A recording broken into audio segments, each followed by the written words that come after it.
Striker കോച്ചിങ്ങിന്റെ എല്ലാ കൂട്ടുകാർക്കും പുതിയൊരു ക്ലാസ്സിലേക്ക് സ്വാഗതം. ഞാൻ നിങ്ങളുടെ ഷഹനാദ് ആണ്. എന്തെല്ലാടോ ചങ്ങാതിമാരെ, സുഖല്ലേ? അടിപൊളിയായിട്ട് പഠിക്കുന്നുണ്ടല്ലോ നിങ്ങള്. കൂട്ടുകാർക്കറിയാം 10th ലെവൽ മെയിൻ പരീക്ഷ, അതുപോലെ +2 ഡിഗ്രി ലെവൽ ഏതൊരു പരീക്ഷയ്ക്കും 10th ലെവൽ പരീക്ഷയ്ക്കൊക്കെ 20 മാർക്കാണ് കറണ്ട് അഫയേഴ്സ്. ഏറ്റവും കൂടുതൽ മാർക്ക് ഉള്ളത് കറണ്ട് അഫയേഴ്സിനാണ്. നമ്മുടെ ബാച്ചിൽ അതല്ലെങ്കിൽ നമ്മുടെ യൂട്യൂബ് ക്ലാസ്സുകൾ 2023 100 കണക്കിന് വീഡിയോ ക്ലാസ്സുകൾ കറണ്ട് അഫയേഴ്സ് നൽകിയിരുന്നു. നല്ല മാർക്ക് സ്കോർ ചെയ്യാൻ പല ഉദ്യോഗാർത്ഥികൾക്കും അത് സഹായകമായിട്ടുണ്ട്. നിങ്ങൾക്കും പുതുതായി നമ്മുടെ ചാനൽ കാണുന്ന നമ്മുടെ കുടുംബാംഗങ്ങൾക്ക് എല്ലാം ഇത് പ്രയോജനം ചെയ്യും. കട്ടയ്ക്ക് കൂടെ നിൽക്കുക. എല്ലാ ദിവസവും ക്ലാസ്സുകൾ അപ്ലോഡ് ചെയ്യുമ്പോൾ കാണുക. നിങ്ങളുടെ അഭിപ്രായങ്ങൾ തീർച്ചയായിട്ടും കമന്റ് ചെയ്യാൻ മറക്കരുത്. ലൈക്ക് ചെയ്യുക. ഓക്കെ, നമുക്ക് തുടങ്ങാം കൂട്ടുകാരെ. മികച്ച കായിക താരങ്ങൾക്കുള്ള 36ാമത് ജിമ്മി ജോർജ് പുരസ്കാരത്തിന് അർഹനായത് ആരാണ്? നല്ലൊരു ചോദ്യമാണ്. ജിമ്മി ജോർജ് പുരസ്കാരം കിട്ടിയത് അബ്ദുള്ള അബൂബക്കർ. മക്കളെ, ഇതാണ് അബ്ദുള്ള അബൂബക്കർ. കൂട്ടുകാർക്ക് എല്ലാവർക്കും അറിയാം. അബ്ദുള്ള അബൂബക്കർ ഒരു ട്രിപ്പിൾ ജമ്പ് താരമാണ്.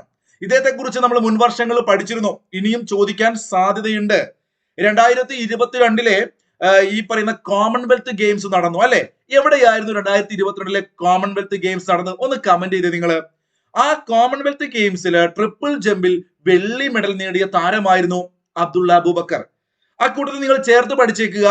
2022 കോമൺവെൽത്ത് ഗെയിംസില് ട്രിപ്പിൾ ജമ്പിൽ ഗോൾഡ് മെഡൽ നേടിയത് ആരെന്ന് പറയും നിങ്ങൾക്ക്? എൽദോസ് പോൾ ആയിരുന്നു. എൽദോസ് പോൾ പഠിച്ചു വെക്കണേ. എൽദോസ് പോൾ. അപ്പോ എൽദോസ് പോളിന് ഗോൾഡ്, ഇദ്ദേഹത്തിന് സിൽവർ കിട്ടുന്നു. എവിടെയാണ്? 2022 കോമൺവെൽത്ത് ഗെയിംസിൽ.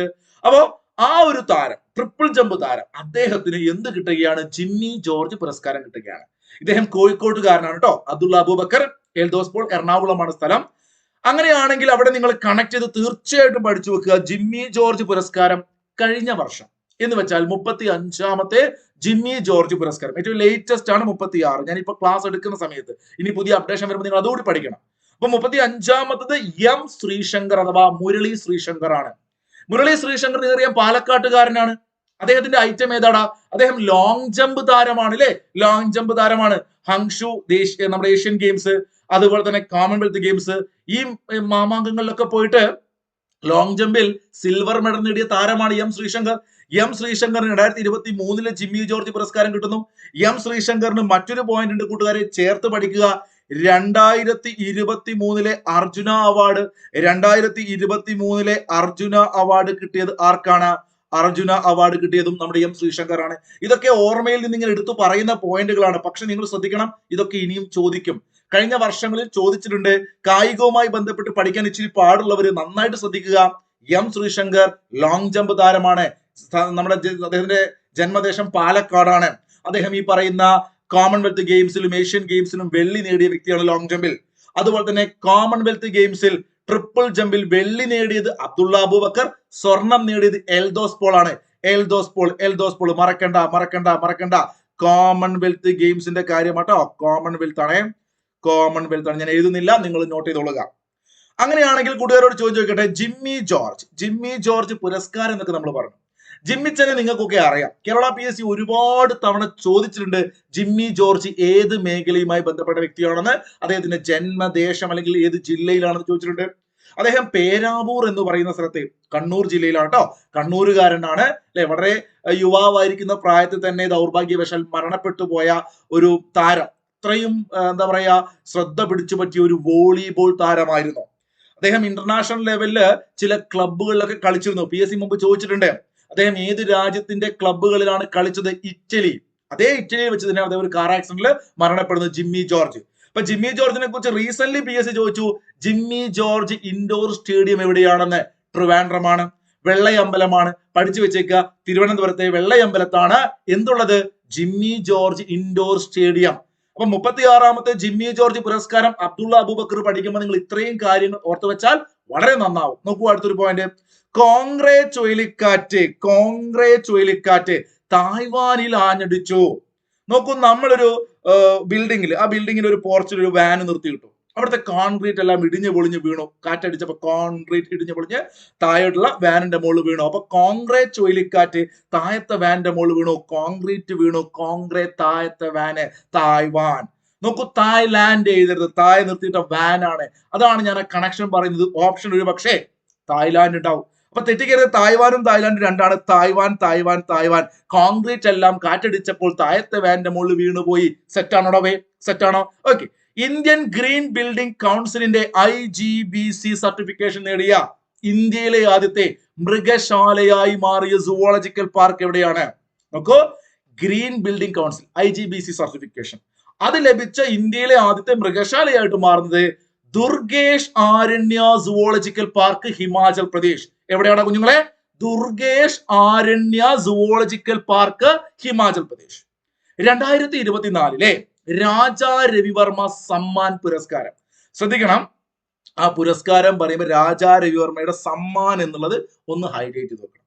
ഇത് ആക്ച്വലി രാജസ്ഥാൻ ആസ്ഥാനമായുള്ള ഒരു സംഘടന നൽകുന്ന ഒരു പുരസ്കാരമാണ് രാജാ രവിവർമ്മ സമ്മാൻ പുരസ്കാരം. ഇത് കിട്ടിയത് സമ്മാനം, എന്ത് സമ്മാനം? നിങ്ങൾക്ക് രാജാ രവിവർമ്മക്ക് സമ്മാനം കിട്ടിയത് ചീര കേട്ടോ, ചീര. മുരളി ചീരോത്ത്, ഇദ്ദേഹത്തെ നമുക്ക് പരിചയമുണ്ട് അല്ലെ, മുരളി ചീരോത്തിനെ. അപ്പൊ ചീര കിട്ടിയെന്നാലോചിക്കുക, അല്ലെങ്കിൽ മുരളിയുടെ കയ്യിൽ നിന്ന് ചീര കിട്ടി രാജാ രവിവർമ്മക്ക്, അല്ലെങ്കിൽ രാജാ രവിവർമ്മയുടെ സമ്മാനം മുരളിക്ക് ചീര കിട്ടി, അങ്ങനെയൊക്കെ കണക്ട് ചെയ്ത് വെക്കുക. സമ്മാൻ, രാജാ രവിവർമ്മ സമ്മാൻ. കാരണം കഴിഞ്ഞ വർഷം നിങ്ങൾ പഠിച്ചിട്ടുണ്ടാവും ഈ ഒരു പോയിന്റ്. കേരളത്തിലെ പ്രധാനപ്പെട്ട പുരസ്കാരമാണ് രാജാ രവിവർമ്മ പുരസ്കാരം. ചിത്രകലയുമായി ബന്ധപ്പെട്ടുകൊണ്ട് ഏകദേശം 3 ലക്ഷം രൂപയോളം സമ്മാനത്തുക വരുന്ന വളരെ പ്രധാനപ്പെട്ട ഒരു പുരസ്കാരമാണ് രാജാ രവിവർമ്മ പുരസ്കാരം. രാജാ രവിവർമ്മ സമ്മാൻ പുരസ്കാരമാണ് മുരളി ചീരോത്തിന് 2024 കിട്ടുന്നതെങ്കിൽ 2023 നമ്മൾ പഠിച്ചിട്ടുണ്ട് രാജാ രവിവർമ്മ പുരസ്കാരം കിട്ടിയത് കെ സുരേന്ദ്രനാണ്. ആർക്കാണ്? സുരേന്ദ്രൻ നായർ കേട്ടോ. ആരാണ്? സോറി, ആദ്യത്തെ പേര് സുരേന്ദ്രൻ നായർ എന്നാണ്. എന്താണ്? സുരേന്ദ്രൻ നായർ. നമ്മൾ മുമ്പത്തെ ക്ലാസ്സിൽ ഇദ്ദേഹത്തിന്റെ ഫോട്ടോ ഒക്കെ കാണിച്ച് പഠിപ്പിച്ചിരുന്നു. അപ്പൊ സുരേന്ദ്രൻ നായർ പഠിച്ചു വെക്കുക. രാജാ രവിവർമ്മ പുരസ്കാരം. സുരേന്ദ്രൻ നായർ പഠിച്ചു വെക്കുക. രാജാ രവിവർമ്മ പുരസ്കാരം. നോക്കൂ, അടുത്തൊരു പോയിന്റ്. കൃത്രിമമായി സൂര്യഗ്രഹണം സൃഷ്ടിച്ച് സൂര്യന്റെ കൊറോണയെ കുറിച്ച് പഠിക്കാൻ വേണ്ടിയുള്ള യൂറോപ്യൻ സ്പേസ് ഏജൻസിയുടെ ദൗത്യമാണ് പ്രോബ 3. എന്താണ് കൂട്ടുകാരെ? പ്രോബ 3. നോക്കൂ, പ്രോബ്ലം ആണ്. നമ്മൾ മണ്ണിൽ ചവിട്ടി നടന്നില്ലെങ്കിൽ നമ്മുടെ കാലിനൊക്കെ പല പ്രോബ്ലങ്ങൾ ഉണ്ടാവും. നിങ്ങൾ ആലോചിക്കുക, പ്രോബ്ലം എന്ന് കേട്ടാൽ നിങ്ങളെ മനസ്സിലേക്ക് ഇനി മാത്സിലെ പ്രോബ്ലം അല്ല വരേണ്ടത്. മണ്ണ് ദിനം ജസ്റ്റ് ഒന്ന് ഓർത്ത് വെച്ചേക്കുക. 2024 ഡിസംബർ 5-ാം തീയതി ഈ പറയുന്ന ഒരു ദൗത്യം മിഷൻ അയച്ചത് കേട്ടോ. കൊറോണയെ അതിന്റെ ഒരു കൃത്രിമമായിട്ട് നിർമ്മിച്ചുകൊണ്ട് അതിനെ കുറിച്ച് പഠിക്കാൻ വേണ്ടി നാസയല്ലേ, ആരാണ്? യൂറോപ്യൻ സ്പേസ് ഏജൻസിയാണ് പഠിച്ചു വെക്കണം. പൊതു ഇടങ്ങളെ കൂടുതൽ സ്ത്രീ സൗഹൃദമാക്കുന്നതിനായുള്ള വനിതാ ജംഗ്ഷൻ പദ്ധതി എവിടെ വന്നോ? വനിതകളെല്ലാം കൂടി ഒരു കാട്ടുമുക്കിൽ കട വെച്ച് കൂടി അവിടെ അവര് എന്ത് ചെയ്തു? ഒന്ന് സൗഹൃദം അല്ലെ, ഈ പറയുന്ന പല സ്ഥലത്ത് നമ്മൾ കൂട്ടായ്മകൾ കൂടാറില്ലേ? അപ്പൊ വനിതകളെല്ലാം കാട്ടുമുക്കിലെ കടയിൽ അല്ലെങ്കിൽ കാട്ടിലെ കടയിൽ ഒരു കാട് അല്ലെ, അപ്പൊ കാട്ടിൽ കട വെച്ചു അവിടെ വനിതകളെല്ലാം കൂടി ഫുൾ ജോളിയാണ്. കാട്ടിലെ കടയിലേക്ക് കാട്ടാക്കട അല്ലെ, കാട്ടാക്കട മുരുകൻ കാട്ടാക്കട നാട്ടിലട ഉണ്ട്. യെസ്, അപ്പം പഠിച്ചു വെച്ചേക്കുക. പൊതുയിടങ്ങളെ കൂടുതൽ സ്ത്രീ സൗഹൃദമാക്കുന്നതിനായുള്ള വനിതാ ജംഗ്ഷൻ പദ്ധതി ഉദ്ഘാടനം ചെയ്ത ഗ്രാമപഞ്ചായത്ത് Kattakada. Climate and health Africa conference, CHAC എന്ന് വിളിക്കാം. Climate and health Africa conference വളരെ വളരെ ഇമ്പോർട്ടന്റ് ആണ്. മക്കളെ പഠിച്ചു വെച്ചേക്കുക. ക്ലൈമറ്റ് ആൻഡ് ഹെൽത്ത് ആഫ്രിക്ക കോൺഫറൻസിന്റെ ആദ്യത്തെ സമ്മേളനമാണ് കേട്ടോ. ആദ്യത്തെ സമ്മിറ്റ് നടക്കുന്നു എവിടെയാണ് നിങ്ങൾക്ക്? സിംബാബ്വേയിലാണ്. എവിടെയാണ്? സിംബാബ്വെ. ഇവിടെ കൊടുത്തിട്ടുണ്ട് കേട്ടോ, കൃത്യമായിട്ട് നോട്ട് ചെയ്ത് പോകണം. സിംബാബ്വെ എന്ന് പറഞ്ഞ രാജ്യത്തെ കുറിച്ച് പല ചോദ്യങ്ങൾ ഈ അടുത്ത് ചോദിച്ചിട്ടുണ്ട്. സിഗ് എന്ന് പറഞ്ഞൊരു കറൻസി പഠിച്ചോർമ്മയുണ്ടോ? റീസെന്റ് PS ചോദിച്ചു സിഗ് കറൻസി എവിടെയാണ്? സിംബാബ്വെ. മറ്റൊരു പ്രധാനപ്പെട്ട ചോദ്യമുണ്ട്, നോട്ട് ചെയ്ത് വെക്കണം, അപ്ഡേഷൻ വരുമ്പം തിരുത്തണം. നിലവിൽ 2020 ക്രിക്കറ്റിലെ ഏറ്റവും ഉയർന്ന സ്കോർ അല്ലെ, 2020 ക്രിക്കറ്റില് ഏറ്റവും ഉയർന്ന സ്കോർ നേടിയ രാജ്യം സിംബാബ്വെയാണ്. 344 റൺസ് ആണ് ഈ സിംബാബ്വെ നേടിയത്. അതും കൂടി കണക്ട് ചെയ്ത് വെക്കുക. നല്ലൊരു ചോദ്യം പിടിച്ചോളൂ. ഏത് മന്ത്രാലയമാണ് ജലത്തിന്റെ കാര്യക്ഷമമായ പുനരുപയോഗം പ്രോത്സാഹിപ്പിക്കുന്നതിന് സംസ്ഥാനങ്ങളെയും കേന്ദ്രഭരണ പ്രദേശങ്ങളെയും പ്രോത്സാഹിപ്പിക്കുന്നതിനായി ജൽ ഹി അമൃത് പ്രോഗ്രാം ആരംഭിച്ചത്? ഭവന നഗരകാര്യ മന്ത്രാലയം. മക്കളെ, ഈ ഒരു ചോദ്യം വരുമ്പം ജൽ ഹി അമൃത് ഓപ്ഷൻ ഒരു പക്ഷേ അല്ലെ ജലമന്ത്രാലയം, അല്ലെങ്കിൽ എന്താ പറയാ ഉപരിതല ഗതാഗതം, അല്ലെങ്കിൽ നമ്മുടെ തുറമുഖം എന്നൊക്കെ വരാം. അപ്പൊ നമുക്ക് ജലമാണല്ലോ എന്ന് കരുതി നമ്മൾ അങ്ങനെ കണക്ഷൻ ചിന്തിക്കും. ഇത് ഭവന നഗരകാര്യ മന്ത്രാലയമാണ്. ജൽ ഹി അമൃത് അല്ലെ, നമ്മുടെ വീട്ടിലെ ജലം വളരെ അമൃതമോ പോലെ നമ്മൾ സൂക്ഷിക്കും. അപ്പൊ ഭവന നഗരകാര്യ മന്ത്രാലയം, ജൽ ഹി അമൃത്. നഗരങ്ങളിലെ സുസ്ഥിര വികസനത്തിനുള്ള ആഗോള അംഗീകാരമായ ഷാങ്ഹായ് പുരസ്കാരത്തിന് അർഹമായത് ഏറ്റവും പ്രധാനപ്പെട്ട പുരസ്കാരമാണ് ഷാങ്ഹായ് പുരസ്കാരം. അപ്പൊ നഗരങ്ങളുമായി ബന്ധപ്പെട്ടുകൊണ്ട് നമ്മുടെ കോർപ്പറേഷൻ, തിരുവനന്തപുരം കോർപ്പറേഷൻ ഇങ്ങനെ ഒരു വലിയ നേട്ടം സ്വന്തമാക്കുകയാണ്. നോക്കൂ കൂട്ടുകാരെ, തിരുവനന്തപുരം കോർപ്പറേഷൻ ആര്യ രാജേന്ദ്രൻ മേയർ അവിടെ പോയി വാങ്ങുന്ന ഫോട്ടോ ഒക്കെ നമ്മുടെ PSC ബുള്ളറ്റിൽ ഉണ്ടായിരുന്നു. അപ്പൊ നഗരങ്ങളിലെ സുസ്ഥിര വികസനത്തിനുള്ള ആഗോള അംഗീകാരമായ ഷാങ്ഹായ് പുരസ്കാരം കിട്ടിയത് തിരുവനന്തപുരം കോർപ്പറേഷനാണ്. വെള്ളാനിക്കര കാർഷിക സർവകലാശാല വികസിപ്പിച്ചെടുത്ത അത്യുൽപാദന ശേഷിയുള്ള തണ്ണിമത്തന്റെ ഇനങ്ങൾ ഏതൊക്കെയാണ്? സ്വർണ്ണയും ഷോണിമയുമാണ്. കൃത്യമായിട്ട് പഠിച്ച് നല്ല സ്വർണ്ണ കളറിലെ വത്തക്കകളൊപ്പം കാണാം. വത്തക്ക മീൻസ് തണ്ണിമത്തൻ അല്ലെ. അതുപോലെ തന്നെ നല്ല പഠിച്ചു വെക്കുക, നിങ്ങൾ ഇഷ്ടത്തോടുകൂടി പഠിക്കുക അല്ലെ. ഷോണിമ, സ്വർണ്ണ, വത്തക്ക അഥവാ തണ്ണിമത്തൻ, ഞങ്ങൾ അങ്ങനെ പറയാട്ടോ കോഴിക്കോടാര്. ഇപ്പൊ ബംഗ്ലാദേശിലെ മുൻ പ്രധാനമന്ത്രി ഷെയ്ഖ് ഹസീനയുടെ ആഡംബര കൊട്ടാരം എന്ത് രീതിയിലാണ് അല്ലെങ്കിൽ എന്ത് പേരിലാണ് ഇനി മുതൽ അറിയപ്പെടുക? നോക്കൂ, വിപ്ലവ മ്യൂസിയം ആണ്. ആക്ച്വലി അവിടെ നടന്നൊരു വിപ്ലവമാണ് നിങ്ങൾ ഉദ്ദേശിക്കുക അല്ലെ. അവിടുത്തെ യുവത അല്ലെങ്കിൽ ജനങ്ങള് ഷെയ്ഖ് ഹസീനയുടെ കൊട്ടാരമൊക്കെ കയ്യേറിയുടെ വിപ്ലവം നടക്കുകയാണ്. അപ്പൊ ആ ഒരു കൊട്ടാരം, ആ ഒരു ആഡംബര കൊട്ടാരം വിപ്ലവ മ്യൂസിയം എന്നറിയപ്പെടുന്നു. ഷെയ്ഖ് ഹസീന ഇപ്പൊ അവിടുത്തെ പ്രൈം മിനിസ്റ്റർ അല്ല, കൂട്ടുകാർക്ക് അറിയാം. ആരാണ് പ്രൈം മിനിസ്റ്റർ? മുഹമ്മദ് യൂനുസ് ആണ്. കഴിഞ്ഞൊരു പരീക്ഷയ്ക്ക് PSC പ്രസിഡന്റ് എന്ന് പറഞ്ഞു കൊടുത്തു. ഒരുപാട് പേര് തെറ്റിച്ചില്ലേ, പ്രസിഡന്റ് പ്രധാനമന്ത്രി മാറിപ്പോയി. അപ്പൊ പ്രധാനമന്ത്രി പ്രൈം മിനിസ്റ്റർ ആണ് മുഹമ്മദ് യൂനുസ്. മുഹമ്മദ് യൂനുസ് നിങ്ങൾക്ക് അറിയാം, ഇദ്ദേഹം വരുന്നൊരു ഫോട്ടോ ഒക്കെ ഉണ്ട് ഇവിടെ. ഇദ്ദേഹത്തിന് സത്യവാചകം ചൊല്ലി കൊടുക്കുന്നുണ്ട് അവിടെ അല്ലെ. നോക്കൂ, അവിടുത്തെ പ്രധാനപ്പെട്ട 2 പൊസിഷൻ, ഒന്ന് പ്രധാനമന്ത്രിയാണെങ്കിൽ മറ്റൊന്ന് പ്രസിഡന്റ് ആണ്. തെറ്റിക്കരുത്. പ്രസിഡന്റ് നിലവിൽ, ഞാനിപ്പോ ക്ലാസ് എടുക്കുമ്പോഴാണ്, പിന്നീട് നിങ്ങൾ ചെക്ക് ചെയ്യണം കേട്ടോ. പഠിക്കുമ്പോൾ ഒരു വർഷമൊക്കെ ഉണ്ടെങ്കിൽ ഈ ക്ലാസ് കാണണമെങ്കിൽ ഷഹാബുദ്ദീൻ. ആരാണ്? മുഹമ്മദ് ഷഹാബുദ്ദീൻ. അപ്പൊ മുഹമ്മദ് ഷഹാബുദ്ദീൻ ഇതാണ് പ്രസിഡന്റ്. പ്രധാനമന്ത്രി മുഹമ്മദ് യൂനുസ്. യൂനുസിന്റെ ഫോട്ടോ നിങ്ങൾക്ക് കണ്ടിട്ടുണ്ടാവും അല്ലെ. പാവങ്ങളുടെ ബാങ്കർ എന്ന് വിളിക്കുന്ന വ്യക്തിയല്ലേടാ അല്ലെ. അതുപോലെ തന്നെ കേരളത്തില് നമ്മള് ഒരുപാട് ഗ്രാമീണ ബാങ്കുകളൊക്കെ നമ്മൾ കണ്ടിട്ടുണ്ട്.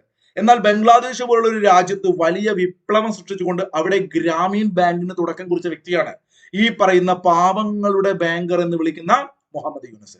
ഇദ്ദേഹത്തിന് നോബൽ സമ്മാനം കിട്ടിയ വർഷമൊക്കെ കൂട്ടുകാർ കൃത്യമായിട്ട് പഠിക്കണം. 2006 ആണ്. 2006 മുഹമ്മദ് യൂനുസിന് സമാധാനത്തിനുള്ള നോബൽ സമ്മാനം കിട്ടുന്നത്. നോക്കൂ, സമാധാനത്തിന് നോബൽ സമ്മാനം കിട്ടിയ വ്യക്തിയാണ് ഇപ്പോഴത്തെ ബംഗ്ലാദേശിന്റെ പ്രധാനമന്ത്രി മുഹമ്മദ് യൂനുസ്. 2006 പാവങ്ങളുടെ ബാങ്കർ എന്ന് വിളിക്കുന്നുണ്ട്. അതുപോലെ തന്നെ ബംഗ്ലാദേശിൽ ഗ്രാമീണ ബാങ്ക് സ്ഥാപിച്ച ഇദ്ദേഹമാണ്. അത് അവിടെ നല്ലൊരു കുറച്ച് 2-3 പോയിന്റുകൾ നിങ്ങൾ നോട്ട് ചെയ്ത് വെക്കണം. കാരണം ചിലപ്പോൾ നിങ്ങൾക്ക് ഡിഗ്രി ലെവൽ എക്സാമിന് ചോദിക്കാം.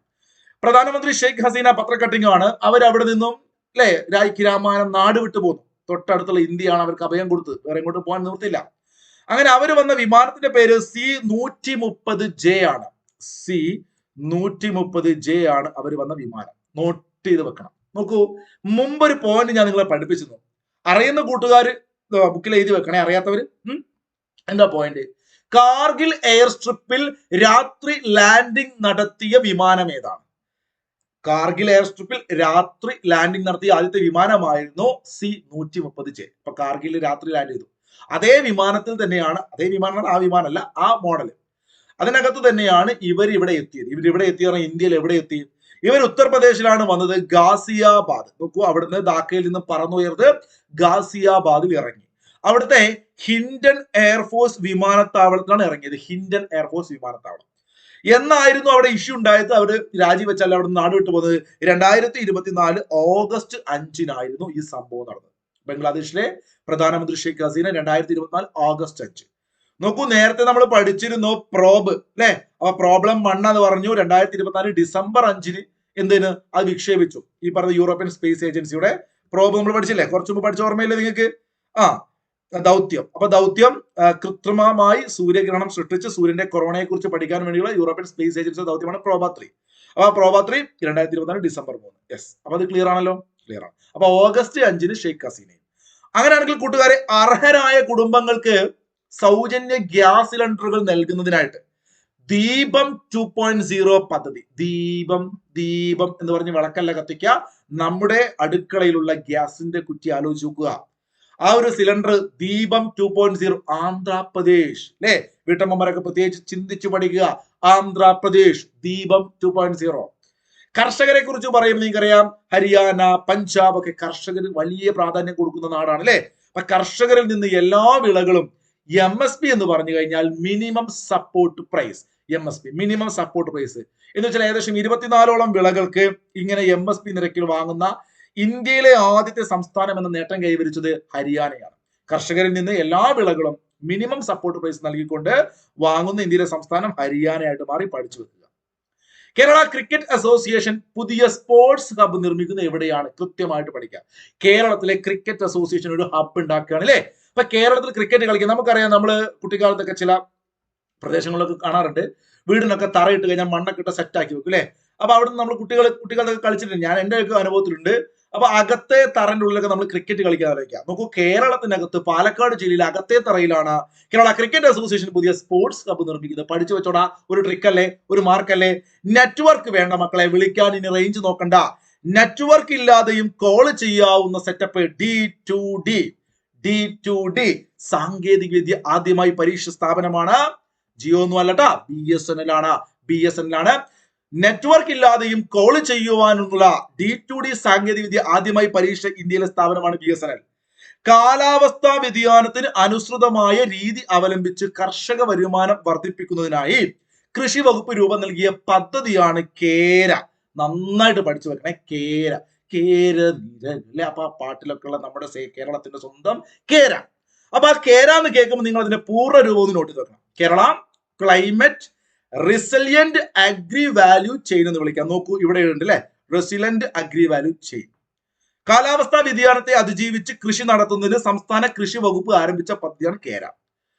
ഇത് ലോക ബാങ്കിന്റെ സഹായത്തോടു കൂടിയാണ് നടത്തുന്ന കാര്യം മറക്കണ്ട. കേരയെ കുറിച്ചാണ് പറഞ്ഞത്. എന്ന് വെച്ചാൽ എന്തെങ്കിലുമൊക്കെ കാലാവസ്ഥ വ്യതിയാനം വരുമ്പോൾ നമുക്ക് വലിയ നഷ്ടമല്ലേ, അപ്പൊ അതിനെങ്ങനെ ഓവർകം ചെയ്യാം എന്നുള്ള ഒരു ബൃഹത്തായ പദ്ധതി, വലിയ ഒരുപാട് ഫണ്ട് വേണ്ട പദ്ധതിയാണ്.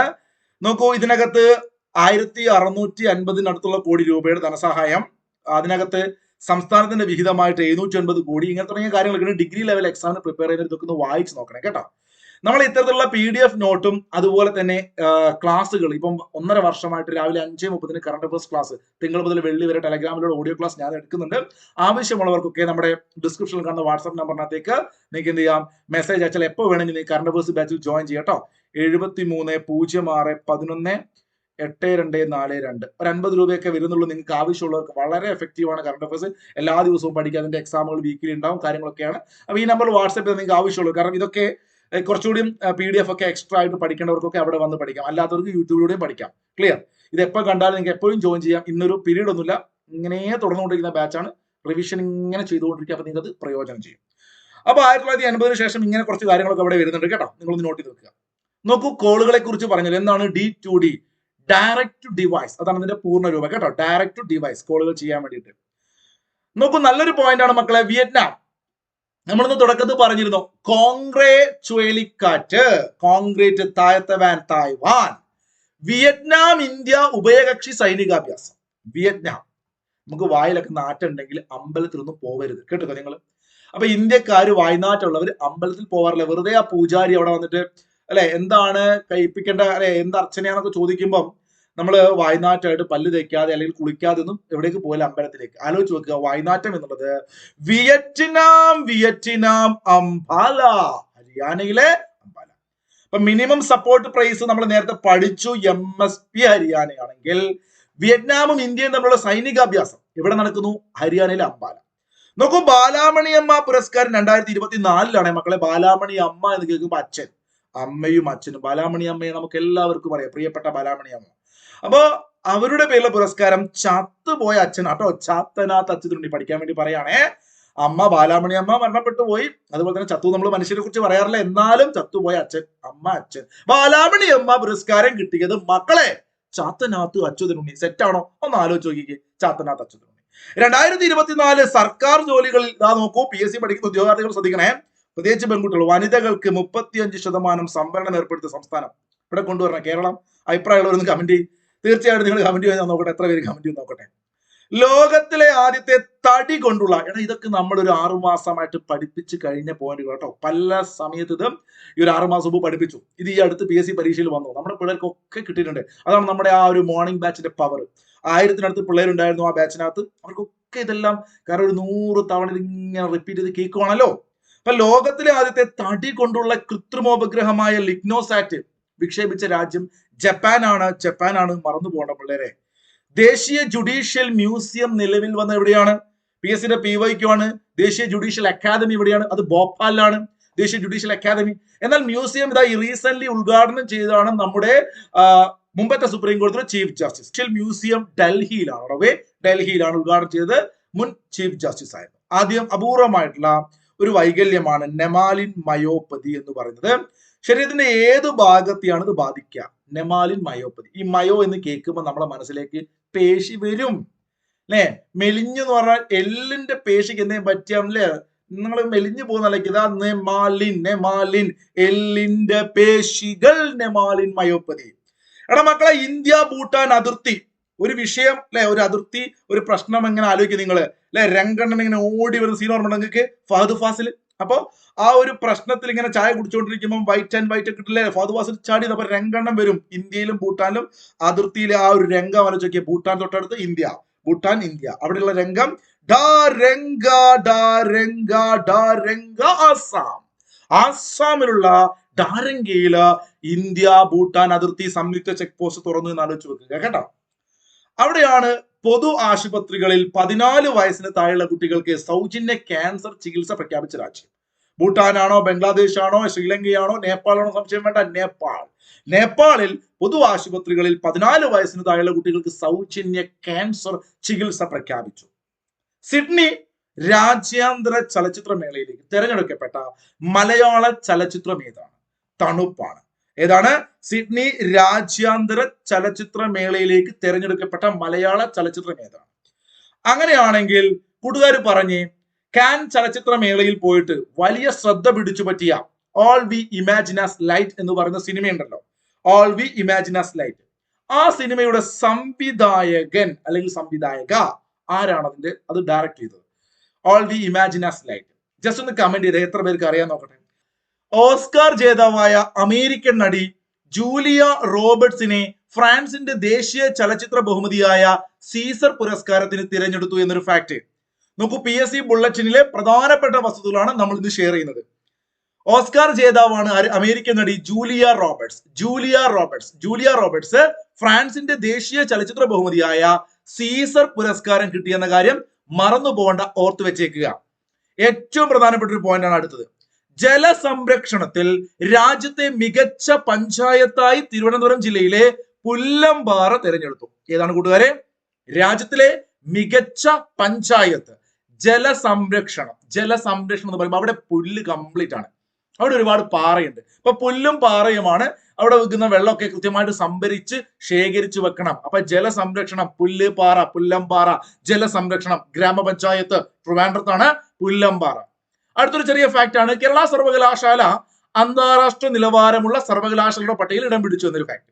എന്നാൽ അടുത്ത വളരെ ഇമ്പോർട്ടന്റ് ആയ 2 പോയിന്റുകളാണ് ഇതിനകത്ത് ഇമ്പോർട്ടന്റ്. നോക്കൂ, ആദ്യം നമ്മൾ പഠിച്ചു ജലസംരക്ഷണത്തിൽ രാജ്യത്തെ മികച്ച പഞ്ചായത്ത് പുല്ലമ്പാറയാണെങ്കിൽ PG ദേശീയ പുരസ്കാരം വളരെ ഇമ്പോർട്ടന്റ് ആണ്. PG ദേശീയ പുരസ്കാരം കിട്ടിയത് ആർക്കാണ്? PG. റോമിൽ പോയിട്ട് നമ്മൾ PG എടുത്തു. പുല്ലും പാറയും എന്ന് നിങ്ങൾ കണക്ട് ചെയ്ത് വെച്ചു. ജലം സംഭരിച്ചില്ലേ, അല്ലെങ്കിൽ ജലം സംരക്ഷിക്കാൻ പുല്ല് പാറ.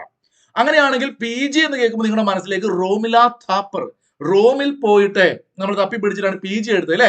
ഡിഗ്രി ഒക്കെ കഴിഞ്ഞ് PG ദേശീയ പുരസ്കാരം റോമില താപ്പർ മാഡത്തിന്റെ ഫോട്ടോ കൊടുത്തിട്ടുണ്ട് കേട്ടോ. മികച്ച പാർലമെന്റേറിയനുള്ള TM ജേക്കബ് സ്മാരക പുരസ്കാരം കിട്ടിയത് നോക്കൂ, കൊല്ലംകാരുടെ പ്രിയപ്പെട്ട MP ആയിട്ടുള്ള ലോക്സഭാ അംഗം NK പ്രേമചന്ദ്രനാണ്. TM ജേക്കബ് സ്മാരക പുരസ്കാരം കിട്ടുന്നു NK പ്രേമചന്ദ്രന് കിട്ടുന്നു. പഠിച്ചോ? കുട്ടികളെയും മുതിർന്നവരെയും മൊബൈൽ ലഹരിയിൽ നിന്ന് മോചിപ്പിക്കാനുള്ള സർക്കാർ പദ്ധതിയായ മോചൻ ക്ലിനിക്കുകൾ വ്യാപിപ്പിക്കുന്നു എന്ന് പറയുന്നു. അപ്പൊ അവിടെ പോയിന്റ് എന്താണ്? കുട്ടികളെയും മുതിർന്നവരെയും മൊബൈൽ ലഹരിയിൽ നിന്നും മോചിപ്പിക്കാനുള്ള സർക്കാരിന്റെ പദ്ധതിയാണ് മോചൻ. പഠിച്ചു വെച്ചേക്കുക. ഏറ്റവും പ്രധാനപ്പെട്ട മറ്റൊരു അവാർഡാണ് കേളപ്പജി പുരസ്കാരം. നോക്കൂ, നമ്മൾ സാധാരണഗതിയിൽ PSC ബുള്ളറ്റിൻ പഠിക്കുമ്പോൾ ഇത്തരം ചോദ്യങ്ങളൊക്കെയാണ് ശ്രദ്ധിക്കേണ്ടത് കേട്ടോ. ഇവിടെയൊക്കെ വന്നാൽ നമുക്ക് മാർക്ക് സ്കോർ ചെയ്യാൻ പറ്റണം. ഇപ്പൊ PG ദേശീയ പുരസ്കാരം റോമില താപ്പർ ആണെങ്കിൽ കേളപ്പജി പുരസ്കാരം കിട്ടിയത് മാതൃഭൂമി ചെയർമാനും മാനേജിംഗ് ഡയറക്ടറുമായ PV ചന്ദ്രൻ. നോക്കൂ, PV ചന്ദ്രൻ കേളപ്പജി പഠിച്ചു വെക്കട്ടാ. PV ചന്ദ്രൻ കേളപ്പജി പുരസ്കാരം. TM ജേക്കബ് സ്മാരക പുരസ്കാരം ആർക്കാ കിട്ടിയത്? TM ജേക്കബ് സ്മാരക പുരസ്കാരം NK പ്രേമചന്ദ്രൻ TM ജേക്കബ് പുരസ്കാരം. അതുപോലെ തന്നെ കേളപ്പജി PV ചന്ദ്രൻ. നോക്കൂ കൂട്ടുകാരെ, ഒഡീഷയിലും പശ്ചിമ ബംഗാളിലും വൻ നാശങ്ങൾ ഉണ്ടാക്കിയ ദാന ചുഴലിക്കാറ്റ്. ദാന ചുഴലിക്കാറ്റിനെ കുറിച്ച് ഒരു ഫോട്ടോ കൊടുത്തിട്ടുണ്ട്. ചോദ്യം ചോദിക്കും, വളരെ ഇമ്പോർട്ടന്റ്. 2024 ഒഡീഷയിലും വെസ്റ്റ് ബംഗാളിലും വൻ നാശം ഉണ്ടാക്കിയ ദാന ചുഴലിക്കാറ്റ് ഏത് സംസ്ഥാനങ്ങളാണ്? ഒഡീഷ, വെസ്റ്റ് ബംഗാൾ. ഒരു ചോദ്യം ഞാൻ നിങ്ങളോട് ചോദിക്കട്ടെ, അറിയുന്നവരൊന്ന് കമന്റ് ചെയ്തേ. ദാന ചുഴലിക്കാറ്റ് ചുഴലിക്കാറ്റിന് ആ പേര് നൽകിയത് ഏത് രാജ്യമാണ്? ഇന്ന് രാവിലെ കൂടിയും ടെലഗ്രാം ക്ലാസ്സിൽ 5:30 നമ്മൾ എല്ലാ ദിവസവും ടെലഗ്രാമിൽ കറണ്ട് അഫേഴ്സ് ഡിസ്കസ് ചെയ്യുന്നുണ്ട്. ഞാൻ ഓഡിയോ ക്ലാസ് എടുക്കുന്നുണ്ട്. അതിന്റെ PDF നോട്ടും എക്സാം ഒക്കെ നടത്തുന്നുണ്ട്. അപ്പൊ ആർക്കെങ്കിലും ഒക്കെ താല്പര്യമുള്ളവർക്ക് ജസ്റ്റ് ഈ നമ്പറിലേക്ക് ഒന്ന് മെസ്സേജ് കേട്ടോ. 7306118242 കേട്ടോ. ഈ നമ്പറിനകത്തേക്ക് ജസ്റ്റ് വാട്സ്ആപ്പ് മെസ്സേജ് അയച്ചോ. നോക്കൂ, ഹരിയാനയുടെ മുഖ്യമന്ത്രി ആരാണ്? ചോദിക്കാൻ സാധ്യതയുള്ള ചോദ്യമാണ്. ഈ ഒരു ക്ലാസ് കുറച്ച് മാസങ്ങൾക്ക് ശേഷം കാണുമ്പോൾ നിങ്ങൾ അപ്ഡേറ്റ് ചെയ്യണേ. നായബ് സിംഗ് സൈനിയാണ്. നായബ് സിംഗ് സൈനിയാണ്. പഠിച്ചു വെക്കുക, ഹരിയാന മുഖ്യമന്ത്രി നായബ് സിംഗ് സൈനിയാണ്. ജമ്മു കാശ്മീരിന്റെ മുഖ്യമന്ത്രി ഒമർ അബ്ദുള്ളയാണ്. ആരാണ്? ഒമർ അബ്ദുള്ള. ചെക്ക് ചെയ്യണം കേട്ടോ, ഇതൊക്കെ എക്സാം അടുപ്പിച്ച് നോക്കുമ്പോൾ. കാരണം നിങ്ങൾ ഒരു പക്ഷേ ഡൽഹി മുഖ്യമന്ത്രി ഒക്കെ പഠിച്ചിട്ടുണ്ടാവും. അതിഷീപ്പൻ ഡൽഹിയിലെ മുഖ്യമന്ത്രി അല്ല. കാരണം അവിടെ ഇലക്ഷൻ കഴിഞ്ഞു, BJP വിജയിച്ചു. അതിഷീപ്പ് അവിടുത്തെ പ്രതിപക്ഷ നേതാവാണ്. ആരാണ് ഡൽഹിയുടെ മുഖ്യമന്ത്രി? ജസ്റ്റ് കമന്റ് ചെയ്തേ. ഏറ്റവും ലേറ്റസ്റ്റ് കറണ്ട് അഫേഴ്സ് ഒക്കെ അപ്ഡേറ്റ് ചെയ്ത് പോയ കൂട്ടുകാർ ഉറപ്പാണ്. അടുത്ത ക്ലാസ് ഞാനിത് പറഞ്ഞു തരും. എന്നാലും ഇന്ന് നിങ്ങളൊന്ന് കമന്റ് ചെയ്യുക. കാരണം നമ്മൾ അടുത്ത ക്ലാസ്സിൽ മാഡത്തിന്റെ ഫോട്ടോ ഒക്കെ കാണിച്ചിട്ടുണ്ട്. വളരെ ഇമ്പോർട്ടന്റ് ക്വസ്റ്റ്യൻ. ഡൽഹിയുടെ മുഖ്യമന്ത്രി. കമന്റ് ചെയ്ത കൂട്ടുകാരെ. ഐഷാന്ത് അസീമ. നോക്കൂ, ഇന്ത്യയിലെ മാലിദ്വീപ് എന്ന് പറയുന്ന രാജ്യത്തിന്റെ സ്ഥാനപതിയായി നിയമിതയായ വ്യക്തിയാണ് ഐഷാന്ത് അസീമ. അതുപോലെ തന്നെ പരമേശ് ശിവമണി തീരരക്ഷാസേന മേധാവിയായിട്ട് ചുമതലയേറ്റു. ഇതൊക്കെ നമുക്ക് അപ്ഡേറ്റ് ചെയ്യണം. അതുകൊണ്ട് നിങ്ങൾ വളരെ ഊന്നി പഠിച്ചില്ലെങ്കിലും ലേറ്റസ്റ്റ് പരീക്ഷ എഴുതാൻ പോകുന്ന പരീക്ഷകൾക്ക് വേണ്ടി മാത്രം ഉപയോഗിക്കട്ടോ. എന്നാൽ നോട്ട് ചെയ്ത് വെക്കുക, വിയറ്റ്നാമിന്റെ പ്രസിഡന്റ് ഇങ്ങനെയൊക്കെ കൈയൊക്കെ വെച്ച് നിൽക്കുന്നുണ്ട്. പുള്ളിക്കാരനെ നമ്മൾ എങ്ങനെ പഠിക്കാം? നോക്കൂ, വിയും എങ്ങനെ വിയും മുകളിൽ നിന്നൊക്കെ വി എന്ന് പറയില്ലേ? അപ്പൊ ആലോചിക്കുക, നല്ല ലോങ് ആയിട്ടുള്ള കവുങ്ങിന്റെ മുകളിൽ നിന്നൊക്കെ താഴെ വീയും. അപ്പൊ അങ്ങനെയാണെങ്കിൽ ലുവോം കുവോം, ലോങ് ആയിട്ടുള്ള കവുങ്ങിന്റെ മുകളിൽ വിയും വിയറ്റ്നാം. അല്ലെ, നമ്മൾ കഴിഞ്ഞ ദിവസം പഠിച്ചു. വിയറ്റ്നാം എന്ന് പറയുന്ന രാജ്യവുമായി ബന്ധപ്പെട്ട സൈനികാഭ്യാസം എവിടെ വെച്ച് നടന്നു? വായ്നാറ്റമുണ്ടെങ്കിൽ അമ്പലത്തിൽ കേട്ടില്ല എന്ന് പറഞ്ഞില്ലേ? അംബാല, ഹരിയാന പറഞ്ഞ ഓർമ്മയില്ലേ? ഏതായിരുന്നു ആ സൈനികാഭ്യാസം? ഓർമ്മയുള്ളവർ കമന്റ് ചെയ്തേ. അപ്പൊ വിയറ്റ്നാമിന്റെ പ്രസിഡന്റായി ലുവോങ് കുവോങ് ആണ്. വിഗും അല്ലെങ്കിൽ വിയും എന്ന് ആലോചിക്കുക, ലോങ് ആയിട്ടുള്ള കവുങ്ങിന്റെ പോലെ. വികസന രാജ്യങ്ങളുടെ കൂട്ടായ്മയായ ബ്രിക്സിന്റെ 16ാം ഉച്ചകോടി റഷ്യൻ നഗരമായ കസാനിൽ തുടങ്ങി. അപ്പൊ ഇതൊക്കെ കൂട്ടുകാർക്ക് കിട്ടുന്നുണ്ടോ നോക്കണം. ബ്രിക്സ് കഴിഞ്ഞ വർഷം PSC പരീക്ഷ നിറഞ്ഞു നിന്നൊരു ടോപ്പിക്കാണ്. ഈ വർഷം 17ാമത് ബ്രിക്സിന്റെ ഉച്ചകോടി എവിടുന്നാണ് നടക്കുന്നത്? കൂട്ടുകാർ കമന്റ് ചെയ്തേ. 17ാമത് ബ്രിക്സിന്റെ ഉച്ചകോടി. ഇതൊക്കെ നിങ്ങൾ പഠിച്ചിട്ടില്ലെങ്കിലും അടുത്ത ക്ലാസ് ഞാൻ അതൊക്കെ ക്ലാസ് പോയിന്റ് ആയിട്ട് തരും കേട്ടോ. ചോദിക്കുമ്പോൾ ജസ്റ്റ് കമന്റ് ചെയ്യാൻ വേണ്ടിയിട്ടാണ് കേട്ടോ. മാധവ കവി സ്മാരക ആർട്സ് ആൻഡ് സയൻസ് കോളേജിനെ സംസ്ഥാനത്തെ ആദ്യത്തെ ഭരണഘടനാ സാക്ഷരത ക്യാമ്പസായി പ്രഖ്യാപിച്ചു. വളരെ ഇമ്പോർട്ടന്റ് ക്വസ്റ്റ്യൻ ആണ്. മാധവ കവി സ്മാരക arts and science college. Madhava കവി സ്മാരക ആർട്സ് ആൻഡ് സയൻസ് കോളേജ് ഇത് എവിടെയാണെന്ന് ചോദിച്ചു കഴിഞ്ഞാൽ എവിടെയാണ്? മാധവ കവി സ്മാരക ആർട്സ് ആൻഡ് സയൻസ് കോളേജ് ട്രിവാൻഡ്രത്താണ് അല്ലെ. അപ്പൊ ഇതിനെ ആദ്യത്തെ ഭരണഘടനാ സാക്ഷരത ക്യാമ്പസ് ആയിട്ട് പ്രഖ്യാപിച്ചിട്ടുണ്ട്. നോക്കൂ, നല്ല ചോദ്യങ്ങളാണ്. ഇതൊക്കെ നിങ്ങൾ പിടിക്കണം. ആദ്യത്തെ ഭരണഘടനാ സാക്ഷരതാ ജില്ല ഏതാണ്? കൊല്ലം ജില്ലയാണ്. കഴിഞ്ഞ പ്രാവശ്യം ചോദിച്ചു PSC. ഭരണഘടനാ സാക്ഷരതാ പഞ്ചായത്ത് ഏതാണ്? കുളത്തൂപ്പുഴയാണ് അല്ലെ. കുളത്തൂപ്പുഴ. അവിടെയാണ് ഫോറസ്റ്റ് മ്യൂസിയം ഒക്കെ ഈ അടുത്ത് വന്നു. കറണ്ട് അഫേഴ്സിൽ പഠിച്ചു. കുളത്തൂപ്പുഴ, കൊല്ലത്ത്. അപ്പൊ കൊല്ലം ജില്ല ഭരണഘടനാ സാക്ഷരതാ ജില്ല, അതുപോലെ പഞ്ചായത്ത് കുളത്തൂപ്പുഴ. ഇപ്പൊ ഇതാ ക്യാമ്പസ് ആയിട്ട് വരുന്നു മാധവ കവി സ്മാരക ആർട്സ് ആൻഡ് സയൻസ് കോളേജ്. ഇത് എവിടെയാണ് എക്സാക്ട് ലൊക്കേഷൻ എന്ന് ഒന്ന് കമന്റ് ചെയ്തേ. നമ്മുടെ പിള്ളേർക്ക് അറിയാം. Times of Oman lifetime achievement award Sathya Sai ഗ്രാമം global trust executive director KN അനന്തകുമാറിന് സമ്മാനിച്ചു. ജസ്റ്റ് ഒന്ന് വായിച്ചു പോയാൽ മതി, അത്രയ്ക്ക് ഇമ്പോർട്ടന്റ് അല്ല എങ്കിലും. KN അനന്തകുമാർ അല്ലെ. ടൈംസ് ഓഫ് ഒമാനിന്റെ ലൈഫ് ടൈം അച്ചീവ്മെന്റ് അവാർഡ്. നല്ല ആനന്ദം എല്ലാവർക്കും എത്തിക്കുന്ന, അല്ലെങ്കിൽ എല്ലാവരെയും സമാധാനത്തിലോ അവർക്ക് എന്താ പറയുക രോഗ ശുശ്രൂഷ ഒക്കെ നൽകുന്ന ഒരു ട്രസ്റ്റ് ആണെന്ന് ആലോചിക്കുക. അപ്പൊ ആനന്ദ് കുമാർ വളരെ ഇമ്പോർട്ടന്റ് ആയ ഒരു പുരസ്കാരം കൂട്ടുകാരെ. ലളിതാംബിക അന്തർജനം സാഹിത്യ പുരസ്കാരം 2024 പ്രഖ്യാപിച്ച ലളിതാംബിക അന്തർജനം സാഹിത്യ പുരസ്കാരം കിട്ടിയത് ആർക്കാണ് ചോദിച്ചത്? സന്ധ്യ ജയേഷ് പുളിമാത്ത്. അന്തർജനം സന്ധ്യക്ക് എന്തോ ആരെയോ വധിച്ചു, അങ്ങനെ ആലോചിക്കട്ടോ. ദയാവധം. അന്തർജനം സന്ധ്യക്ക് വധം നടത്തി അല്ലെ, അല്ലെങ്കിൽ വധിച്ചു. അന്തർജനത്തെ സന്ധ്യയിൽ പോയിട്ട് വധിച്ചു. ഇപ്പം കൊലപാതകങ്ങളുടെ പരമ്പര നടന്നുകൊണ്ടിരിക്കുകയാണ്. 2025 തുടങ്ങിയത് മുതൽ വല്ലാത്ത ചില വാർത്തകളാണ് കേരളത്തിലൊക്കെ. അപ്പൊ ഒരു അന്തർജനത്തെ സന്ധ്യക്ക് പോയിട്ട് വധിച്ചു എന്ന് ആലോചിച്ച് വെച്ച് കഴിഞ്ഞാൽ തൽക്കാലം നമ്മൾ നെഗറ്റീവ് പറയല്ല, ഒരു PSC ഒരു മാർക്ക് കിട്ടാൻ വേണ്ടിയിട്ടാണ് അത്രയും അല്ലെ ഭയങ്കര പ്രയാസം ഉണ്ടാക്കുന്ന വാർത്തകൾ കേട്ടോട് പറഞ്ഞാണ് സന്ധ്യക്ക് അന്തർജനത്തെ വധിച്ചു എന്ന് ജസ്റ്റ് ഒന്ന് നോട്ട് ചെയ്ത് വെക്കാൻ വേണ്ടി മാത്രമാണ്. ഇല്ല നിങ്ങൾ വേറെ എങ്ങനെ പഠിച്ചോ, കാരണം പോസിറ്റീവ് ചിന്തിക്കണം പറയണമെന്ന് പറഞ്ഞിട്ട് ഞാനിത് പറയുന്നത് ശരിയല്ല, എന്നാലും നമുക്കൊരു മാർക്ക് കിട്ടാൻ വേണ്ടി പറഞ്ഞാട്ടോ. അന്തർജനത്തെ സന്ധ്യക്ക് പോയിട്ട് വധിച്ചു, ദയാവധം. സന്ധ്യ ജയേഷ് അന്തർജനം, ലളിതാംബിക അന്തർജനം. മാധവിക്കുട്ടി പുരസ്കാരം ആർക്കാണ് കിട്ടിയത്? ബാലാമണി അമ്മ പുരസ്കാരം. മാധവിക്കുട്ടി പുരസ്കാരം നമ്മൾ കഴിഞ്ഞ പ്രാവശ്യം പഠിച്ചിരുന്നു. KR മീരയ്ക്കാണ് മാധവിക്കുട്ടി പുരസ്കാരം. അതുപോലെ തന്നെ ബാലാമണി അമ്മ എന്ന് കേൾക്കുമ്പോൾ നിങ്ങൾക്ക് ചാത്തനാത്ത് അച്യുതനുണ്ണി ഓർമ്മ വരണം. ഇതൊക്കെ പഠിച്ചു വെക്കണേ. ചാത്തനാത്ത് അച്യുതനുണ്ണി കഴിഞ്ഞ ദിവസം പറഞ്ഞിരുന്നു. വനിതാ 2020 ലോകകപ്പ് ക്രിക്കറ്റ് കിരീടം ന്യൂസിലാൻഡിന്. ഫൈനലിൽ ദക്ഷിണാഫ്രിക്കയെ 32 റൺസിന് തകർത്താണ് ന്യൂസിലാൻഡ് കപ്പ് നേടിയത്. വളരെ ഇമ്പോർട്ടന്റ് ആണ്. എവിടെ വെച്ചിട്ടാണ്? UAE വെച്ചിട്ടാണ് മക്കളെ എന്ത് നടന്നത്? വനിതാ 2020 ലോകകപ്പ് 2024 നടന്നത്. വിജയിച്ചത് ന്യൂസിലാൻഡ് ആണ്. ഒരു സംശയവും വേണ്ട, വിജയിച്ചത് ആരാണ്? ന്യൂസിലാൻഡ് ആണ്. ഇന്ത്യൻ വനിതാ ക്രിക്കറ്റർ നീതു ഡേവിഡിന് അന്താരാഷ്ട്ര ക്രിക്കറ്റ് കൗൺസിലിന്റെ ഹാൾ ഓഫ് ഫെയിം പുരസ്കാരം കിട്ടി. ഇന്ത്യൻ വനിതാ ക്രിക്കറ്റർ നീതു ഡേവിഡ്, പഠിച്ചു വെക്കണം. ഇന്റർനാഷണൽ ക്രിക്കറ്റ് കൗൺസിലിന്റെ ICCയുടെ ഹാൾ ഓഫ് ഫെയിം പുരസ്കാരം കിട്ടിയത് ആർക്കാണ്? അല്ലെ, നമ്മളുടെ നീതു എന്ന് ആലോചിക്കുക. നീതു ട്ടോ, നീതു ഡേവിഡ്. ഓക്കെ, ഭയങ്കര ഫേമസ് ആയി, നീതി കിട്ടി അല്ലെ. Hall of famous Neethu David. പഠിച്ചോ? നീതു ഡേവിഡ് വനിതാ ക്രിക്കറ്റർ ആണ്. നീതു ഡേവിഡ്, അവർക്ക് ഹാൾ ഓഫ് ഫെയിം പുരസ്കാരം കിട്ടി. നീതു ഫേമസ് ആയി. ക്ലാസ് കാണുന്ന നീതുമാരുടെ കമന്റ് ചെയ്യണേ. ടെസ്റ്റ് ക്രിക്കറ്റിൽ നോക്കൂ, 9000 റൺസ് തികയ്ക്കുന്ന 4ാമത്തെ ഇന്ത്യക്കാരനായി വിരാട് കോഹ്ലി വരികയാണ്. സച്ചിൻ ടെണ്ടുൽക്കർ, രാഹുൽ ദ്രാവിഡ്, സുനിൽ ഗവാസ്കർ എന്നിവരാണ് ഇദ്ദേഹത്തിന് മുമ്പ് ഈ പറയുന്ന 9000 റൺസ് തികച്ചത്. അപ്പൊ 9000 റൺസ് ടെസ്റ്റിൽ തികയ്ക്കുന്ന 4ാമത്തെ ഇന്ത്യക്കാരൻ ടെണ്ടുൽക്കറും ദ്രാവിഡും സുനിൽ ഗവാസ്കറും കഴിഞ്ഞാൽ ആ ഒരു റെക്കോർഡിലേക്ക് ആര് വരികയാണ്? നമ്മുടെ വിരാട് കോഹ്ലി വരികയാണ് കേട്ടോ.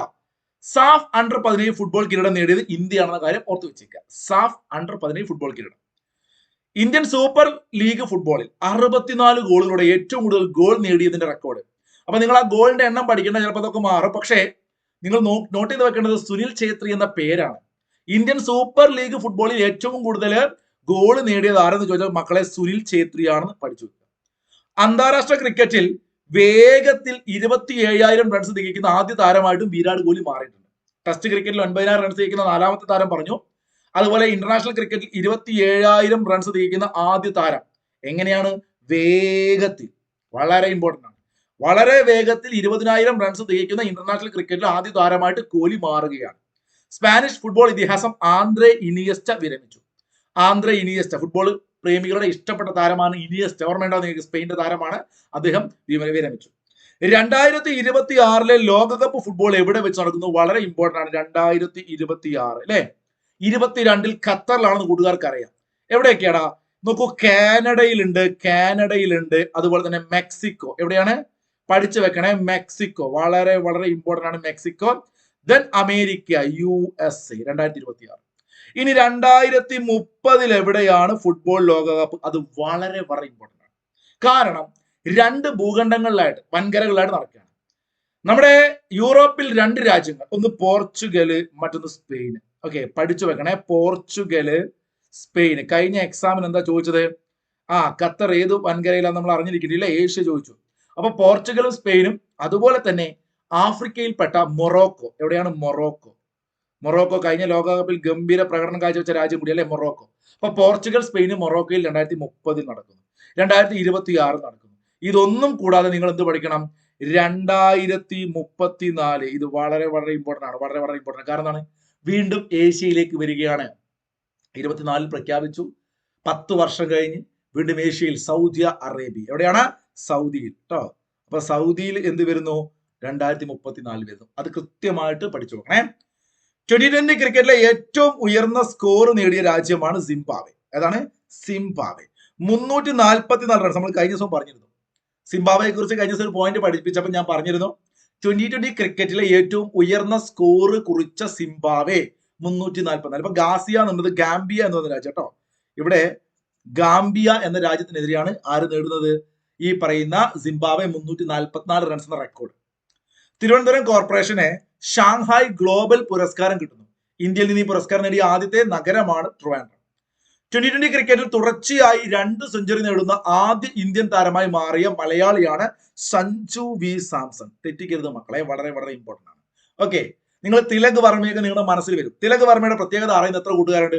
പ്രത്യേകിച്ച് പെൺകുട്ടികൾക്ക് സ്പോർട്സ് ഒക്കെ പ്രയാസമായിരിക്കും. നമ്മൾ സ്പോർട്സ് സെപ്പറേറ്റ് ടോപ്പിക്കായി എടുത്തിട്ടോ. 2020 ക്രിക്കറ്റിൽ തുടർച്ചയായി 2 സെഞ്ചുറികൾ നേടുന്ന ആദ്യ ഇന്ത്യൻ താരം തുടർച്ചയായി 2 സെഞ്ചുറി. ആരാണ് 2020 ക്രിക്കറ്റില്? നമ്മുടെ സഞ്ജു ചെക്കനാണ് കേട്ടോ. പഠിച്ചു വെക്കണം, നമ്മുടെ സ്വന്തം സഞ്ജുമാൻ. യെസ്.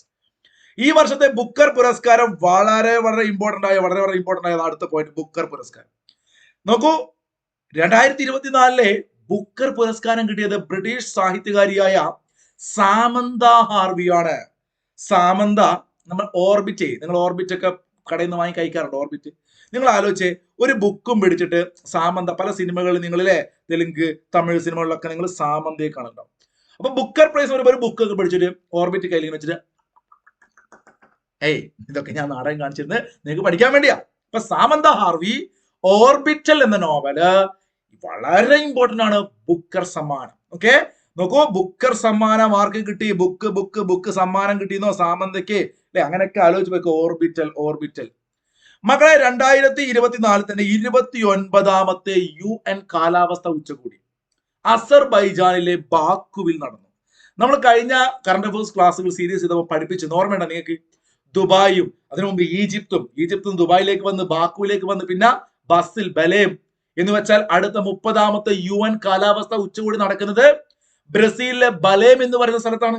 അപ്പൊ 29ാമത്തെ കാലാവസ്ഥ ക്ലൈമറ്റ് ഈ പറയുന്ന ഏറ്റവും പ്രധാനപ്പെട്ട ഒരു ഉച്ചകോടിയാണ് കാലാവസ്ഥ ഉച്ചകോടി.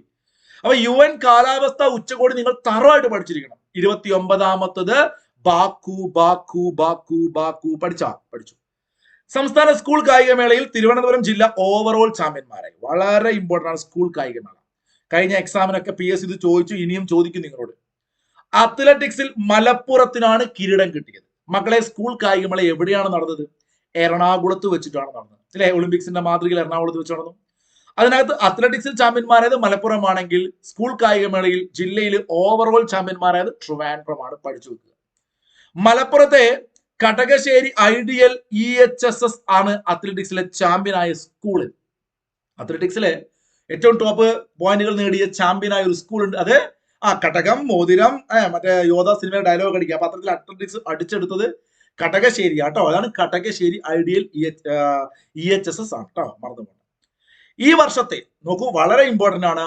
ഈ വർഷം എന്ന് പറഞ്ഞാൽ 2024 ഡോക്ടർ ഖമറുദ്ദീൻ പരിസ്ഥിതി പുരസ്കാരം. ഖമറുദ്ദീൻ, ഇതൊക്കെ എത്ര പേർക്ക് അറിയാം?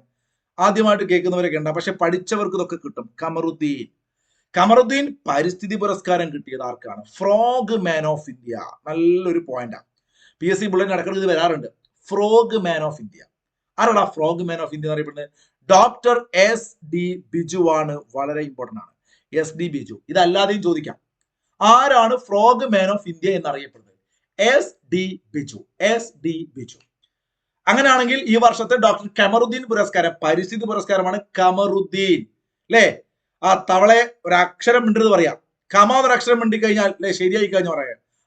SD ബിജു ഫ്രോഗ് മാൻ. SD ബിജു. തപസ്യ കലാസാഹിത്യ വേദിയുടെ ഈ വർഷത്തെ 2024 ആണ് ഉദ്ദേശിക്കുന്നത്. പ്രൊഫസർ തുറവൂർ വിശ്വംഭരൻ പുരസ്കാരം കിട്ടിയത് MG ശശിഭൂഷണാണ്. നോക്കൂ, തുറവൂർ, തുറന്നു ശശി. എന്ത് തുറന്നു? കലാസാഹിത്യ വേദിയുടെ തുറവൂർ വിശ്വംഭരൻ. തുറന്നത് ശശിയാണെന്ന് ആലോചിക്കാം. നമുക്ക് ശശിഭൂഷൺ, തുറന്നു ശശിഭൂഷൺ. MG ശ്രീകുമാർ കിട്ടില്ല, MG ശശിഭൂഷൺ. വളരെ റെയർ ആയിട്ടുള്ള ഒരു അവാർഡാണ്. അതുകൊണ്ട് ജസ്റ്റ് ഒന്ന് നോട്ട് ചെയ്ത് വെച്ചേക്ക്, അധികം ആളുകളെ മനസ്സിൽ ഉണ്ടാവില്ല. അപ്പൊ തുറന്നു ശശിയായി. അങ്ങനെ പറയുമ്പോൾ പ്രയാസം വ്യാഖ്യാനം ഞാൻ പഠിക്കാൻ വേണ്ടി മാത്രം പറയാം. ഇപ്പൊ ശശി സോമൻ എന്നൊക്കെയുള്ള വാക്കുകൾ നമ്മൾ അത്തരം ചിന്താഗതികളൊന്നും നിങ്ങൾ ചിന്തിക്കരുത്. ക്ലാസ്സിനിടയിൽ തമാശ രൂപത്തിൽ പറയുന്നത് പഠനത്തിന് വേണ്ടി മാത്രമുള്ള ട്രിക്കും കൂടുവാണേ. അപ്പൊ തുറന്നു ശശിയായി എന്നാലോചിക്കുക. തുറന്നോ ശശിയായി. കിട്ടിയോ? തുറവൂർ ശശി. കേരളത്തിലെ മികച്ച കായിക താരത്തിനുള്ള ജിമ്മി ജോർജ്, നമ്മുടെ കഴിഞ്ഞ ക്ലാസ് പഠിച്ചതല്ലേ? എത്രാമത്തെ ജിമ്മി ജോർജ് പുരസ്കാരമാണെന്ന് കഴിഞ്ഞ ക്ലാസ് കണ്ടവർ കമന്റ് ചെയ്യും. എല്ലാവരും നിങ്ങളുടെ കമന്റ് ഒക്കെ ഞാൻ ഒന്ന് കാണട്ടെ, കാരണം നിങ്ങൾ പഠിക്കുന്നുണ്ടോ ഞാൻ അറിയണ്ടേ, എന്നാലേ ക്ലാസ്സുകൾ നൽകാൻ പറ്റത്തുള്ളൂ. അപ്പൊ ഒളിമ്പ്യൻ അബ്ദുള്ള അബൂബക്കർ, അല്ലെ? അദ്ദേഹത്തിന് എന്ത് കിട്ടുന്നു? നമ്മുടെ അറിയാണ്ടിരുന്ന നാവിൽ അത് വരുന്നു, ജിമ്മി ജോർജ് ഫൗണ്ടേഷൻ പുരസ്കാരം. സാമൂഹിക പ്രവർത്തന മികവിനുള്ള നല്ലൊരു വെറൈറ്റി അവാർഡ് കേട്ടോ. മറ്റൊരു തുറവൂർ വിശ്വംഭരപുരത്തിന്റെ അവാർഡാണ് ദത്തോപാന്ത് ഠേങ്ഠി പുരസ്കാരം. ആ ഒരു കട്ടി കണ്ടോ നിങ്ങൾ? സാമൂഹിക പ്രവർത്തനം, പരിസ്ഥിതിക്ക് കമറുദ്ദീൻ പുരസ്കാരം ബിജുവേട്ടന്, സാഹിത്യവേദിയുടെ തുറവൂർ പുരസ്കാരം ശശിഭൂഷൺ, ദത്തോപാന്ത് ഠേങ്ഠി പുരസ്കാരം കിട്ടുന്നത് ആർക്കാണെന്നറിയോ? മേനകാ ഗാന്ധി. അല്ലേ? നമുക്കറിയാം, മൃഗസ്നേഹിയൊക്കെ ആയിട്ടുള്ള നമ്മുടെ പ്രധാനപ്പെട്ട ഒരു പൊളിറ്റീഷ്യനാണ് മേനകാ ഗാന്ധി. ആ മേനകാ ഗാന്ധിക്ക് ദത്തോപാന്ത് സാമൂഹിക പ്രവർത്തനത്തിനുള്ള ദത്തോപാന്ത് ഠേങ്ഠി പുരസ്കാരം കിട്ടി. മേനകാ ഗാന്ധിയുടെ കൂടെ മേജർ ആർച്ച് ബിഷപ്പ് കർദിനാൾ ബസേലിയസ്. മേനകാ ഗാന്ധി ബസ്സിൽ പോയിട്ട് ആ ദത്തെടുത്ത പന്ത് അല്ലെങ്കിൽ ഒരു ദത്തെടുത്ത കുട്ടിയോടൊപ്പം പന്ത് തട്ടി എന്നാലോ ചേട്ടോ, ഠേ ഠേ ഠേ. അപ്പൊ മേനകാ ഗാന്ധി ബസ്സിൽ പോയി ദത്തെടുത്ത കുട്ടിയോടൊപ്പം പന്ത് തട്ടി മക്കളെ. അപ്പൊ ഇത് പാട്ടൊക്കെ പാടുന്നുണ്ട്, പക്ഷെ ഇപ്പൊ ഞാൻ ക്ഷീണിച്ചിരിക്കുന്ന അവസ്ഥയാണ്, പാട്ട് പാടുന്നില്ല. അപ്പൊ മേനകാ ഗാന്ധിയെ കുറിച്ചൊക്കെ പണ്ടൊരു പാട്ടുണ്ടായിരുന്നു അല്ലെ? അപ്പം മേനകാ ഗാന്ധി വരുന്നൊക്കെ പറഞ്ഞു. അപ്പൊ മേനകാ ഗാന്ധി ബസ്സിൽ കയറി ബസേലിയോസ് അല്ലെ ദത്തെടുത്ത കുട്ടിയോടൊപ്പം പന്ത് തട്ടി ദത്തോ ഠേൻ ഠേൻ എന്നാണ് തട്ടിയതാണ് ദത്തോപാന്ത് ഠേങ്ഠി. ദത്തോപാന്ത് ഠേങ്ഠി അല്ലെ? ദത്തെടുത്ത പന്ത് അല്ലെ ദത്തെടുത്ത കുട്ടിയോടൊപ്പം പന്ത് ഠേങ്ഠിയും തട്ടി. ആരൊക്കെയാണ്? മേനകാ ഗാന്ധി വരുന്നേ, ബസ്സിൽ കയറി വരുന്നേ. ഇതിപ്പോ നിങ്ങൾ ചിന്തിക്കും, ദാദാ സാഹിബ് വരുന്നേ, വഴി മാറിക്കൂ അല്ലെ? അതല്ല, തൽക്കാലം മേനകാ ഗാന്ധി ബസ് ബസേലിയോസ്. മക്കളെ, ഇതൊക്കെ റയർ അവാർഡാണ്, നിങ്ങളൊന്ന് പഠിച്ചു വെച്ചേക്കട്ടാ. അങ്ങനെയാണെങ്കിൽ അമേരിക്കയുടെ 47ാമത്തെ പ്രസിഡന്റ് ആയിട്ട് ഡൊണാൾഡ് ട്രംപ് വരുന്നു അല്ലെ? എത്രാമത്തെ പ്രസിഡന്റ് ആണെന്ന് കൃത്യമായിട്ട് പഠിക്കണം. 47 എന്നാണ് അധികാരമേറ്റത്. 2025 ജനുവരി മാസം 20-ാം തീയതി. 25 ജനുവരി 20-നാണ്. മക്കളെ, അവിടെ ശ്രദ്ധിക്കേണ്ട പോയിന്റ്, 78 വയസ്സ് പ്രായമുള്ള ട്രംപ് അമേരിക്കൻ പ്രസിഡന്റ് ആവുന്ന പ്രായം കൂടിയ ആളാണ്. അതൊരു ഫാക്റ്റാണ്. 130 വർഷത്തിന് ശേഷം തുടർച്ചയായി അല്ലാതെ വീണ്ടും പ്രസിഡന്റ് സ്ഥാനത്തേക്ക് അദ്ദേഹം വരികയാണ്. കാരണം അദ്ദേഹം ഒരു മുമ്പ് പ്രസിഡന്റ് ആയിരുന്നു, ഗ്യാപ്പ് എടുത്ത് വീണ്ടും പ്രസിഡന്റ് ആയി. ആരാണ് ഇപ്പോഴത്തെ അമേരിക്കയുടെ വൈസ് പ്രസിഡന്റ്? ഇദ്ദേഹം ഡെമോക്രാറ്റിക് പാർട്ടിയാണ്. ആണോ? അല്ല, നമുക്ക് പലപ്പോഴും തെറ്റാറുണ്ട്. ഇദ്ദേഹം ഏത് പാർട്ടിയാണ്? ഇദ്ദേഹം റിപ്പബ്ലിക് ആണ്. കാരണം കമല ഒരു ഡെമോ ആയിരുന്നു ആലോചിക്കാം, അല്ലെങ്കിൽ കമല ഡെമ്മി ആയിരുന്നു ആലോചിക്കാം. നമ്മൾ കഴിഞ്ഞ ദിവസം ഗോൾഡൻ ഗ്ലോബ് പുരസ്കാരം പഠിച്ചിരുന്നു അല്ലെ? അവിടെ ഒരു ഡെമി മൂറൊക്കെ പഠിച്ചിരുന്നു, ഓർമ്മയുണ്ടോ നിങ്ങൾക്ക്? അപ്പൊ കമല ഡെമ്മി ആണെന്ന് പഠിച്ചാൽ, അല്ലെങ്കിൽ വേറെ ഡെമോ ആണ് കമല, അത് പഠിക്കാൻ വേണ്ടി പറയണേ. അപ്പൊ അങ്ങനെയാണ്, ഡെമോക്രാറ്റ് ആണ് കമല ഹാരിസ്. അങ്ങനെയാണെങ്കിൽ ഇദ്ദേഹം എന്താണ്? റിപ്പബ്ലിക്കൻ പാർട്ടിയാണ്, കൃത്യമായിട്ട് പഠിക്കാം. ഓക്കെ, പ്രസിഡന്റ് സ്ഥാനത്തെത്തിയ റിപ്പബ്ലിക്കൻ പാർട്ടിയാണ്. നോക്കൂ, ഇവിടെ ആരാണ് അമേരിക്കയുടെ വൈസ് പ്രസിഡന്റ് കൊടുത്തിട്ട് ഏറ്റവും അടിയിൽ കാണാൻ വേണ്ടി അല്ലേ? ഞാൻ എന്താക്കാം, അത് മാറ്റി എഴുതാം.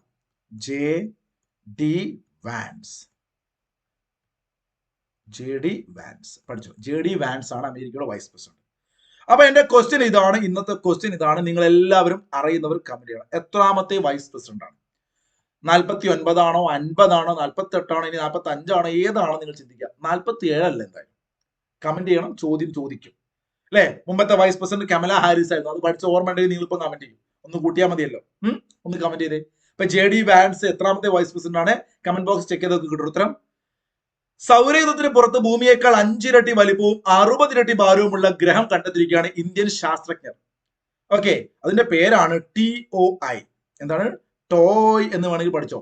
TOI, ടോയ് 6651b എന്നാണ് അതിന് പേരിട്ടത്. ആ 6651 നിങ്ങൾ പഠിച്ചില്ലെങ്കിൽ TOI 6651b എന്ന് നിങ്ങൾ കാണുമ്പോൾ കിട്ടും. കുഴിബോംബ് കണ്ടുപിടിക്കാൻ സഹായിക്കുന്ന ഏകലവ്യ എന്ന് പേരിട്ട ഡ്രോണ്. നോക്കണേ, കുഴിബോംബ് കണ്ടുപിടിക്കാൻ ഒരു ഡ്രോൺ ഉണ്ടാക്കി, അതിന്റെ പേര് ഏകലവ്യ. ഏകലവ്യ ഡ്രോൺ ആണ് കുഴിബോംബ്. ഏകലവ്യ സിനിമ കണ്ടില്ല നിങ്ങൾ?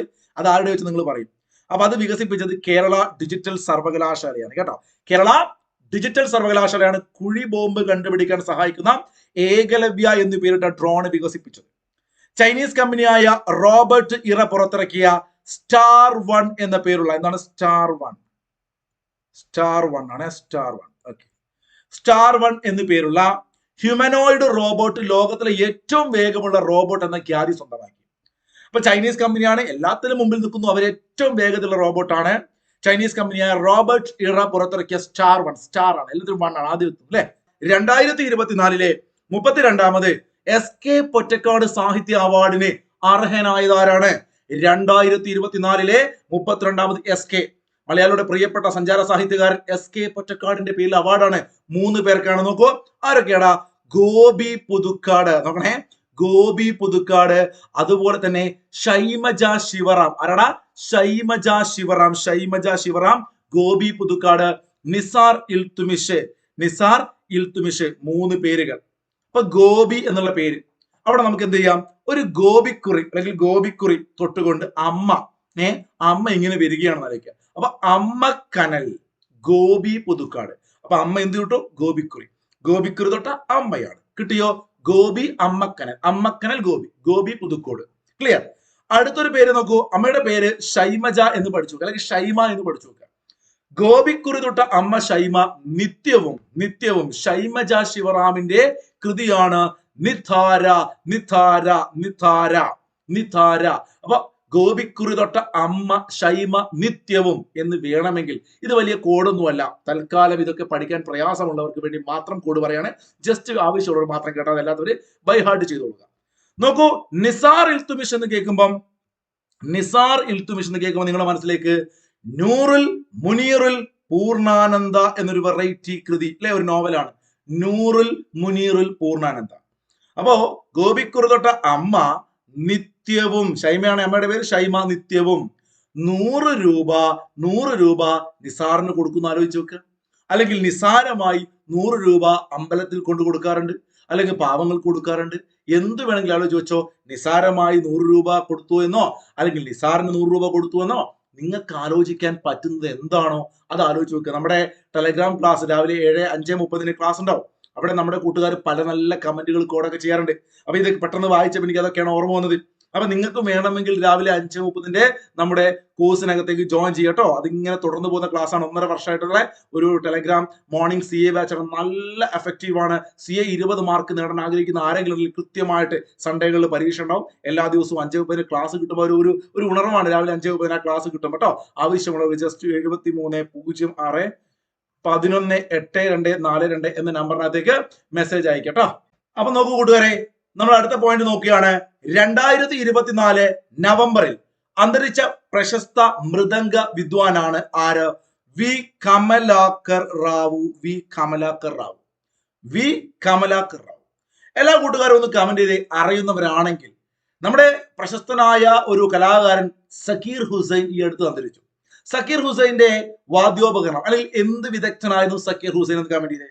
മൃദംഗ വിദ്വാനാണ് കമലാകർ റാവു, വി കമലാകർ റാവു. പഠിച്ചു വെച്ചേക്കുക. സംസ്ഥാന സ്കൂൾ കായികമേളയുടെ വേദി നോക്കൂ, കഴിഞ്ഞ വർഷത്തല്ല, അത് എറണാകുളത്താണ്, നിങ്ങൾക്കറിയാം. വരാൻ പോകുന്ന 2025 ഈ വർഷത്തെ സംസ്ഥാന സ്കൂൾ കായികമേളയുടെ വേദി തിരുവനന്തപുരമാണ്. കഴിഞ്ഞ പ്രാവശ്യം എറണാകുളത്ത് വെച്ച് നടന്നു എന്ത്? സംസ്ഥാന സ്കൂൾ കായികമേള. അതിനകത്ത് വിജയിച്ചത് ആരായിരുന്നു? വിജയിച്ചത് തിരുവനന്തപുരമായിരുന്നു. ഈ പ്രാവശ്യം നടക്കാൻ പോകുന്നത് ട്രിവാൻഡ്രത്താണ്. പഠിച്ചു വെച്ചേക്കുക. ഇന്ത്യയും ഓസ്ട്രേലിയയും ചേർന്ന് നടത്തുന്ന സംയുക്ത സൈനികാഭ്യാസമാണ് ഓസ്ട്രാ ഹിന്ദ്. ഓസ്ട്രേലിയൻ ഹിന്ദി, ഓസ്ട്രാ ഹിന്ദ്. പഠിച്ചു വെച്ചേക്കുക. എടാ മക്കളെ, ഇതിനകത്ത് ഞാൻ കൊടുത്തിട്ടില്ല. ഓസ്ട്രാ ഹിന്ദ് എന്ന് പറയുന്ന സൈനികാഭ്യാസം എവിടെയാണ് ഇന്ത്യ നടക്കുന്നത്? മഹാരാഷ്ട്രയിലാണ്. കൃത്യമായിട്ട് പറയുകയാണെങ്കിൽ പൂനെയിലാണ്. എവിടെയാണ്? പൂനെയിലാണ്, മഹാരാഷ്ട്രയിലാണ് ഓസ്ട്രാ ഹിന്ദ് എന്ന് പറയുന്ന ഈ പറയുന്ന സംയുക്ത സൈനികാഭ്യാസം. പൂനെയെ കുറിച്ച് നമ്മൾ പല കാര്യങ്ങൾ പഠിച്ചിട്ടുണ്ട് കഴിഞ്ഞ ക്ലാസ്സിൽ. ഓർമ്മയുണ്ടാവും നിങ്ങൾക്ക് അല്ലെ? ഇന്ത്യയിൽ ഭരണഘടനാ പാർക്ക് വരുന്നത് പൂനെയിലാന്ന് പറഞ്ഞല്ലോ. അങ്ങനെയാണെങ്കിൽ നമ്മുടെ പിള്ളേർക്ക് ഉറപ്പായിട്ടും അറിയാം, അവർ കമന്റ് ചെയ്യും. അല്ലാത്ത കൂട്ടുകാർക്കും കമന്റ് ചെയ്യാം. ഈ അടുത്ത കാലത്ത് പൂനെയില് ഒരു രോഗം, ആ രോഗത്തിന്റെ പ്രത്യേകത ഞാൻ ക്ലൂ തരാം നിങ്ങൾക്ക്. നമ്മുടെ നാഡികളെ ബാധിക്കുന്ന ഒരു രോഗമാണത്. നാഡികൾക്ക് പ്രത്യേകിച്ച് നിങ്ങൾ അറിയാം, ന്യൂറോൺസ് ക്ലാസ് പഠിച്ചിട്ടുണ്ടോ അല്ലെ? മൈലിൻ ഷീത്തൊക്കെ. അപ്പൊ ന്യൂറോൺസുമായി ബന്ധപ്പെട്ടുകൊണ്ട് അതിനെ ബാധിക്കുന്ന എഫക്ട് ചെയ്യുന്ന ഒരു രോഗമുണ്ട്. ആ രോഗത്തിന്റെ പേരൊരു വെറൈറ്റി പേരാണ്. നമ്മുടെ പിള്ളേരെ അതൊരിക്കലും മറക്കാത്ത രൂപത്തിൽ ഞാൻ പഠിപ്പിച്ചിട്ടുണ്ട്. അവർ ഓർമ്മയുള്ളവർ കമന്റ് ചെയ്യും. അപ്പൊ ആ ഒരു രോഗം ഈ അടുത്ത് പൂനെയിൽ റിപ്പോർട്ട് ചെയ്തിരുന്നു. നോക്കൂ കൂട്ടുകാരെ, 2024 ആ ഒരു രോഗം പൂനെയിൽ റിപ്പോർട്ട് ചെയ്തു അല്ലെ? നമ്മുടെ പൂനെ എന്ന് പറഞ്ഞു കഴിഞ്ഞാൽ നിങ്ങൾക്ക് അറിയുന്ന ഒരുപാട് ഫാക്ട് ഉണ്ട് അവിടെ. അതിനകത്ത് ഏറ്റവും പ്രധാനപ്പെട്ട ഒരു ഫാക്ട് ആണ് ഇന്ത്യയും ഓസ്ട്രേലിയയും ചേർന്ന് നടത്തുന്ന സംയുക്ത സൈനികാഭ്യാസം ഓസ്ട്രാ ഹിന്ദ് പൂനെയിലാണ്. കേന്ദ്ര ഭൗമ ശാസ്ത്ര മന്ത്രാലയം പുറത്തിറക്കിയ മഴ നിയന്ത്രണം സാധ്യമാക്കുന്നതും കൃത്രിമ മഴ പെയ്യിക്കുന്നതിനും ലക്ഷ്യമിട്ട് നടത്തുന്ന പദ്ധതിയാണ് മിഷൻ മൗസം. മൗസം എന്നൊക്കെ കേട്ടാൽ തന്നെ നമുക്കറിയാം അതിന്റെ ഒരു അർത്ഥം, കാലാവസ്ഥ എന്നൊക്കെയാണ്. അപ്പൊ മഴ പെയ്യിക്കാൻ വേണ്ടിയിട്ട് അല്ലെ, ഏറ്റവും കൂടുതൽ മഴ പെയ്യുന്ന ഇന്ത്യൻ പ്രദേശങ്ങൾ എന്താണ്? മൗസിൻ റാം, അങ്ങനെ ഒരു പേരോടില്ലേ? കണക്ട് ചെയ്ത് വെക്കുക. അപ്പൊ കേന്ദ്ര ഭൗമശാസ്ത്ര മന്ത്രാലയം പുറത്തിറക്കിയ മഴ നിയന്ത്രണം സാധ്യമാക്കുന്നതും കൃത്രിമ മഴ പെയ്യിക്കുന്നതിനും ലക്ഷ്യമിട്ട് നടന്ന പദ്ധതിയാണ് മിഷൻ മൗസം ബഹിരാകാശ അഭ്യാസമായ അന്തരീക്ഷ അഭ്യാസ് 2024 ഉദ്ഘാടനം ചെയ്തത് എവിടെയാണെന്ന് ചോദിച്ചാൽ ന്യൂഡൽഹിയിലാണ്. ബഹിരാകാശ അഭ്യാസമായ അന്തരീക്ഷ അഭ്യാസ് 2024 ഉദ്ഘാടനം ചെയ്തത് ന്യൂഡൽഹിയിലാണ്. അന്താരാഷ്ട്ര വനിതാ കർഷക വർഷമായിട്ട് ഐക്യരാഷ്ട്രസഭ തെരഞ്ഞെടുത്തത് അടുത്ത വർഷമാണ്. നല്ലൊരു പോയിന്റ് ആണ്. 2026 എന്തായിട്ടാണ് UN ആചരിക്കുന്നത്? വനിതാ കർഷക വർഷമാണ്. 2026 വനിതാ കർഷക വർഷം മറന്നു പോകണ്ട. 2024 വനിതാ ഏഷ്യൻ ഹോക്കി ചാമ്പ്യൻസ് ട്രോഫിയുടെ ആതിഥേയത്വം വഹിക്കുന്ന നഗരം എവിടെയാണ്? രാജ്ഗീർ അഥവാ ബീഹാറിലാണ് വനിതാ ഏഷ്യൻ ഹോക്കി ചാമ്പ്യൻസ് ട്രോഫിയാണ്. ശ്രദ്ധിക്കണം, വനിതാ Asian hockey champions trophy Rajgir Bihar ആണ്. രാജ്ഗീർ ബീഹാർ 2024 വനിതാ ഏഷ്യൻ ഹോക്കി ചാമ്പ്യൻസ് ട്രോഫി. ഇവിടെ 2026 യുവനിന്റെ വർഷം എന്തായിട്ട് ആചരിക്കുന്നത് പറഞ്ഞല്ലോ. നമ്മൾ 2025 പഠിച്ചിട്ടുണ്ട്. നമ്മുടെ പിള്ളേർക്ക് അറിയാം. അവരൊന്ന് കമന്റ് ചെയ്ത് നല്ല കിടിലൻ കോഡൊക്കെ അവരെ പഠിക്കുന്ന 4 കാര്യങ്ങളാണ് ഐക്യരാഷ്ട്ര സംഘടന 2025 ആചരിക്കുന്നത്. നമ്മൾ കഴിഞ്ഞ പ്രാവശ്യം ഒട്ടക വർഷവും ധാന്യ വർഷമൊക്കെ പഠിച്ച ഓർമ്മയില്ലേ? അപ്പൊ ഈ 2025 എന്തായിട്ടാണ് ആചരിക്കുന്നത്? നിങ്ങളൊന്ന് കമന്റ് ചെയ്ത് ജസ്റ്റ് 4 കാര്യങ്ങൾ. സംസ്ഥാനത്ത് 20 വയസ്സിൽ താഴെയുള്ള ടൈപ്പ് 1 പ്രമേഹ ബാധിതരെ സഹായിക്കാൻ സംസ്ഥാന സർക്കാർ തുടങ്ങിയ പദ്ധതിയാണ് മിഠായി. ഇത് കുറച്ച് മുമ്പേ നമ്മൾ പഠിച്ച പോയിന്റ് ആണ്, അതുകൊണ്ട് കിട്ടും മിഠായി. രാജ്യത്ത് സീപ്ലെയിൻ സർവീസുകൾ പ്രോത്സാഹിപ്പിക്കാൻ കേന്ദ്ര സർക്കാർ പ്രഖ്യാപിച്ച പദ്ധതിയാണ് ഉഡാൻ. ഉഡാൻ എന്ന് കേട്ടാൽ നിങ്ങൾക്ക് അറിയാം, ഈ വിമാനത്താവളങ്ങളുമായി ഉഡാൻ നമ്മൾ പഠിച്ചില്ലേ? അപ്പൊ അതുകൊണ്ട് സീപ്ലെയിനുമായി ബന്ധപ്പെട്ട സർവീസുകൾ പ്രോത്സാഹിപ്പിക്കാൻ കേന്ദ്ര സർക്കാർ പ്രഖ്യാപിച്ച പദ്ധതിയാണ് എന്താണ് മക്കളെ? ഉഡാൻ. രഞ്ജി ട്രോഫി ക്രിക്കറ്റിൽ കേരളത്തിനായി ഏറ്റവും കൂടുതൽ റൺസ് നേടിയ താരമാണ് ആരടാ? സച്ചിൻ ബേബി. പഠിക്കാൻ എന്തോ നമ്മുടെ ഭാഗ്യത്തിന് നമ്മുടെ ടെണ്ടുൽക്കറുടെ പേരാണല്ലേ സച്ചിൻ എന്നുള്ള പേര്. ആലോചിക്കുക, രഞ്ജി ട്രോഫിയാണ് കേരള ടീമിന് വേണ്ടി. അത് നോക്കൂ, ഈ കേരള ടീമിന്റെ ക്യാപ്റ്റൻ കൂടിയായിരുന്നു സച്ചിൻ ബേബി. അപ്പൊ രഞ്ജി ട്രോഫി ക്രിക്കറ്റിൽ കേരളത്തിനായി ഏറ്റവും കൂടുതൽ റൺസ് നേടിയ താരം എന്ന റെക്കോർഡ് ആർക്കടാ കുഞ്ഞുങ്ങളെ? സച്ചിൻ ബേബി. സച്ചിൻ അല്ല, സച്ചിന്റെ ബേബി ഇതാ കാണുന്ന താരം. ലോകത്തിലെ ഏറ്റവും ചെറിയ രാജ്യമായി മാറിയത് ഒരു ലേറ്റസ്റ്റ് കറണ്ട് അഫയേഴ്സ് ആണ്. വത്തിക്കാനൊക്കെ നമ്മൾ പഠിക്കാറുണ്ട്. ഇനി നോക്കൂ, ഇനി വരാൻ പോകുന്ന GK നമ്മൾ ഓർത്ത് വെക്കേണ്ട ഒരു പേര് കൂടിയാണ് ഭാവിയിലെ ലോകത്തിലെ ഏറ്റവും ചെറിയ രാജ്യമായി മാറുന്നത്. അൽബേനിയ എന്ന് പറഞ്ഞ രാജ്യത്തിന്റെ ഒരു മൂലക്കിലായി കിടക്കുന്ന ഈ ഒരു സ്ഥലം, അതിനെ നമുക്ക് ബെക്താഷി എന്ന് വിളിക്കാം കേട്ടോ. ബെക്താഷി എന്നാണ് പത്രമാധ്യമങ്ങളിൽ അത് റിപ്പോർട്ട് ചെയ്യപ്പെട്ടുള്ളത്. ആ സ്ഥലത്തിന്റെ പേര് ബെക്താഷി. ഒന്ന് നോട്ട് ചെയ്ത് വെച്ചേക്ക് കേട്ടോ. ബെക്താഷിയാണ്. എന്താണ് വ്യക്തമായില്ല എന്ന് എനിക്കറിയാം. അപ്പോ സോവറിൻ സ്റ്റേറ്റ് ഓഫ് ബെക്താഷി ഓർഡർ എന്നായിരിക്കും രാജ്യത്തിന്റെ പേരെന്നാണ് പറയുന്നത് കേട്ടോ. ഇവിടെ നിങ്ങൾക്ക് പത്രക്കട്ടികൾ കാണാം. ബെക്താക്ഷി ബെത്താക്ഷി ബെത്താക്ഷി കേട്ടോ. കേരള സ്റ്റേറ്റ് ലൈബ്രറി കൗൺസിൽ സാഹിത്യരംഗത്തെ സമഗ്ര സംഭാവനയ്ക്ക് നൽകുന്ന 2024 IV ദാസ് പുരസ്കാരം കിട്ടിയത് M ലീലാവതി അമ്മയ്ക്കാണ്. കേരള സ്റ്റേറ്റ് ലൈബ്രറി കൗൺസിൽ സാഹിത്യരംഗത്തെ സമഗ്ര സംഭാവനയ്ക്ക് നൽകുന്ന 2024 IV ദാസ് പുരസ്കാരം കിട്ടിയത് M ലീലാവതിക്കാണ്. ഇന്ത്യ തദ്ദേശീയമായി നിർമ്മിച്ച വ്യോമ പ്രതിരോധ മിസൈലായ ആകാശ് ആദ്യമായി കയറ്റുമതി ചെയ്ത രാജ്യമാണ് അർമേനിയ. നല്ല കിടിലൻ പോയിന്റ് ആണ് ആകാശ്. നമ്മൾ ആകാശത്തൂടെയൊക്കെ പലതും വിടാറുണ്ട് അല്ലെ? അപ്പൊ ആകാശ് എന്ന് പറയുന്ന റോക്കറ്റിനെ കുറിച്ച് അല്ലെങ്കിൽ മിസൈലിനെ കുറിച്ച് മറന്നുപോട്ടെ. ഇന്ത്യ തദ്ദേശീയമായി നിർമ്മിച്ച വ്യോമ പ്രതിരോധ മിസൈലാണ് ആകാശ്. ആകാശ്. അതുപോലെ തന്നെ ആകാശിന്റെ പിന്നിലെ ആരോ മാന്തി എന്ന് ആലോചിച്ചോ. ആർമേനിയ ആരോ മാന്തിന്നോ അല്ലെങ്കിൽ ആകാശിന്റെ പിന്നിലെ മേനി അഴക് കണ്ടോ എന്നൊക്കെ പഠിച്ചോ. എന്തെങ്കിലും ഒരു മാർക്ക് കിട്ടിയ പോരെ. ആകാശ് പിന്നിൽ പിനാക്ക പിനാക്ക പിന്നാക്ക പിന്നാക്ക ആകാശ് മറന്നു പോവണ്ട. അപ്പൊ 2024 ഇന്ത്യ വിജയകരമായി പരീക്ഷിച്ച ആയുധ സംവിധാനമാണ് പിനാക്ക. കണ്ട നിങ്ങൾ ഇതിന്റെ ഫോട്ടോ കാണാൻ നിങ്ങൾക്ക് ഈ ഒരു അല്ലെ റോക്കറ്റ് ലോഞ്ചർ ആണ് പിനാക്ക എന്ന് പറയുന്നത്. മൾട്ടി ബാരൽ റോക്കറ്റ് ലോഞ്ചർ ആണ് പിനാക്ക. അപ്പൊ ആ പിനാക്ക പിന്നെ നിങ്ങൾ വിടുക റോക്കറ്റ് കണ്ട പിനാക്ക ലോറി പോലത്തെ സെറ്റപ്പ് ഉണ്ടല്ലോ നിങ്ങൾ. അപ്പൊ അതുപോലെ ആകാശ മിസൈൽ ആലോചിച്ച് ഇത് രണ്ടും അർമേനിയയിലേക്കാണ് കയറ്റിയത്. നമ്മുടെ Armenia. Kerala academy of skill എക്സലൻസുമായി സഹകരിച്ച് എവിടെയാണ് ഡ്രോൺ റിസർച്ച് പാർക്ക് നിലവിൽ വരുന്നത്? നോക്കൂ, കൊട്ടാരക്കര. വളരെ ഇമ്പോർട്ടൻ്റ് ആണ് കൊട്ടാരക്കര. കൊട്ടാരക്കരയെ കുറിച്ചും ഒരുപാട് പോയിന്റുകളൊക്കെ നമ്മൾ രാവിലത്തെ ക്ലാസ്സിൽ പറഞ്ഞിട്ടുണ്ട്. ചർച്ച ചെയ്ത് മണിക്കൂറുകൾ എടുത്തിട്ടാണ് നമ്മൾ പഠിക്കാറ്. യൂട്യൂബ് ക്ലാസ്സിൽ റെക്കോർഡ് ആയതുകൊണ്ട് അതിൻ്റെതായ പരിമിതികളുണ്ട്. അപ്പൊ ഞാൻ നേരത്തെ പറഞ്ഞ പോലെ ആവശ്യമുള്ള കൂട്ടുകാർക്കൊക്കെ നമ്മുടെ ടെലഗ്രാം ചാനലിൽ പഠിച്ച് ജോയിൻ ചെയ്യാൻ വേണമെങ്കിൽ ഈ ഒരു നമ്പറിനകത്തേക്ക് 7306118242 എന്ന നമ്പറിനകത്തേക്ക് മെസ്സേജ് അയക്കട്ടോ. ഇവിടെ അതിദാരിദ്ര്യവുമായി ബന്ധപ്പെട്ടുകൊണ്ടൊരു പോയിന്റ് ഉണ്ട്. അതുപോലെ തന്നെ വ്യവസായ പാർക്ക് അല്ലെ, ക്യാമ്പസ് വ്യവസായ പാർക്ക് വരുന്നു കൊട്ടാരക്കരയിൽ. അങ്ങനെ ഒട്ടനവധി പ്രത്യേകതകൾ, ഡിജിറ്റൽ നഗരസഭ, ഒരുപാട് പ്രത്യേകതകൾ കൊട്ടാരക്കരയ്ക്കുണ്ട്. അതൊക്കെ നമുക്ക് പഠിക്കാനുണ്ട്. നമ്മൾ അടുത്ത ക്ലാസ്സുകൾ തരും കേട്ടോ. അപ്പൊ കേരള അക്കാദമി ഓഫ് സ്കിൽ എക്സലൻസുമായി സഹകരിച്ച് എവിടെയാണ് ഡ്രോൺ റിസർച്ച് പാർക്ക് വരുന്നത് കൊട്ടാരക്കരയാണ്. NC ശേഖർ പുരസ്കാരത്തിന് അർഹനായ മലയാളി ചലച്ചിത്ര നടനാണ് മധു. ശേഖർ, ഏത് ശേഖർ? നമ്മുടെ മലയാളത്തിലെ ശേഖർ ആണോ? നിങ്ങൾക്ക് അറിയാത്ത ശേഖർ ആയിരിക്കും, ഒരു പക്ഷേ പഠിച്ചോളുക. NC ശേഖർ പുരസ്കാരം മധു. ശാസ്ത്ര ഗവേഷണ രംഗത്തെ മികവിന് നൽകുന്ന ഇൻഫോസിസ് സയൻസ് ഫൗണ്ടേഷന്റെ 2024 പുരസ്കാരം കിട്ടിയത് പ്രൊഫസർ മെഹമൂദ് കുരിയ. ഒരു വെറൈറ്റി പേരല്ലേ, professor Mahmoud curia. Mahmoud curia അദ്ദേഹത്തിന്റെ ആ ഒരു കൃതി കണ്ടോ നിങ്ങള്? മൃഗകലാപങ്ങൾ. മൃഗകലാപങ്ങൾ. കൂരിട്ടത്ത് മൃഗങ്ങളുടെ കലാപങ്ങൾ നമുക്ക് കാണാൻ പറ്റുന്നു അല്ലെ? മൃഗകലാപങ്ങൾ, കൂരിട്ട്, കൂരിയ. ഓക്കെ, മൃഗകലാപങ്ങൾ, കൂരിയ. ആലോചിച്ച് വെക്കുക, സയന്റിസ്റ്റ് ആണ് അല്ലെ? ശാസ്ത്ര ഗവേഷണ രംഗത്തെ മികവിന് നൽകുന്ന ഇൻഫോസിസ് സയൻസ് ഫൗണ്ടേഷന്റെ പുരസ്കാരം കിട്ടിയത് മെഹമൂദ് കുരിയക്കാണ്. ഇനി നോക്കൂ, 2024 നവംബറിൽ കരീബിയൻ രാജ്യമായ കോമൺവെൽത്ത് ഓഫ് ഡൊമിനിക്കയുടെ പരമോന്നത ബഹുമതി നേടിയത് ആരാണ്? നരേന്ദ്രമോദിജിയാണ്. പൊതുവെ അദ്ദേഹത്തിന് ഒരുപാട് പുരസ്കാരം കിട്ടിയത് നമുക്കറിയാം. അപ്പൊ ആലോചിച്ച് വെക്കുക, രാജ്യം ഏതാണ്? കരീബിയൻ രാജ്യമായ കോമൺവെൽത്ത് ഓഫ് ഡൊമിനിക്ക. എവിടെയാണ്? ഡൊമിനിക്ക. 2024 നവംബർ 14 ശിശുദിനമാണ്. ജന്മശതാബ്ദി ആചരിച്ച മലയാള എഴുത്തുകാരനാണ് പാറപ്പുറത്ത്. പാറപ്പുറത്ത് എന്ന് കേൾക്കുമ്പോൾ നിങ്ങളുടെ മനസ്സിലേക്ക് മത്തായിച്ചനോട് വരില്ലേ? പാറപ്പുറത്ത് എന്ന തൂലികാ നാമത്തിൽ അറിയപ്പെടുന്ന സാഹിത്യകാരന്റെ പേരെന്താണ്? ഒന്ന് കമന്റ് ചെയ്ത് അറിയുന്നവര്. അദ്ദേഹത്തിന്റെ ഇനീഷ്യലൊക്കെ തെറ്റിക്കരുത്, ഒന്ന് കമന്റ് ചെയ്തേ. 2024 സംസ്ഥാന സ്കൂൾ ശാസ്ത്രോത്സവത്തിന്റെ വേദി എവിടെയായിരുന്നു? ആലപ്പുഴയായിരുന്നു. സ്കൂൾ ശാസ്ത്രോത്സവത്തിൽ വിജയിച്ചത് എവിടെയാണ്? മലപ്പുറം ജില്ലയാണ്. മറന്നു പോകണ്ട, ആലപ്പുഴയിൽ വെച്ചുള്ള ശാസ്ത്രോത്സവം. അങ്ങനെയാണെങ്കിൽ നമ്മൾ നേരത്തെ പഠിച്ചിരുന്നു 2024 നടന്ന സ്കൂൾ കായികമേളയിൽ അല്ലെ, എറണാകുളത്ത് വെച്ച് വിജയിച്ച തിരുവനന്തപുരമാണ്. സ്കൂൾ കായികമേളയിൽ അത്ലറ്റിക്സ് വിഭാഗത്തിൽ ചാമ്പ്യന്മാരായ ജില്ല ഏതാണ്? ഒന്ന് കമന്റ് ചെയ്തേ, നിങ്ങൾക്ക് അറിയോ നോക്കട്ടെ. കൂട്ടുകാരെ, പാലക്കാട് കൂടല്ലൂർ എന്ന് പറയുന്ന സ്ഥലം നിങ്ങൾക്കൊക്കെ അറിയാം. കൂടല്ലൂരിന്റെ കഥാകാരനാണ് MT വാസുദേവൻ നായർ അല്ലെ? മലയാളത്തിന്റെ പ്രിയപ്പെട്ട MT ജനിച്ച വർഷം, ഡേറ്റ് ഒന്ന് ഓർത്ത് വെച്ചേ നിങ്ങൾ എല്ലാവരും. എന്നാടാ? 1933 ജൂലൈ മാസം 15-ാം തീയതി. 1933 ജൂലൈ മാസം 15-ാം തീയതി, ഒരു കർക്കിടകത്തിൽ, ഉത്രട്ടാതി നാളിൽ. അതൊന്നും പഠിക്കണ്ട, പക്ഷെ നിങ്ങൾ ആ സ്ഥലം പഠിച്ചു വെക്കണം. പാലക്കാടാണ്.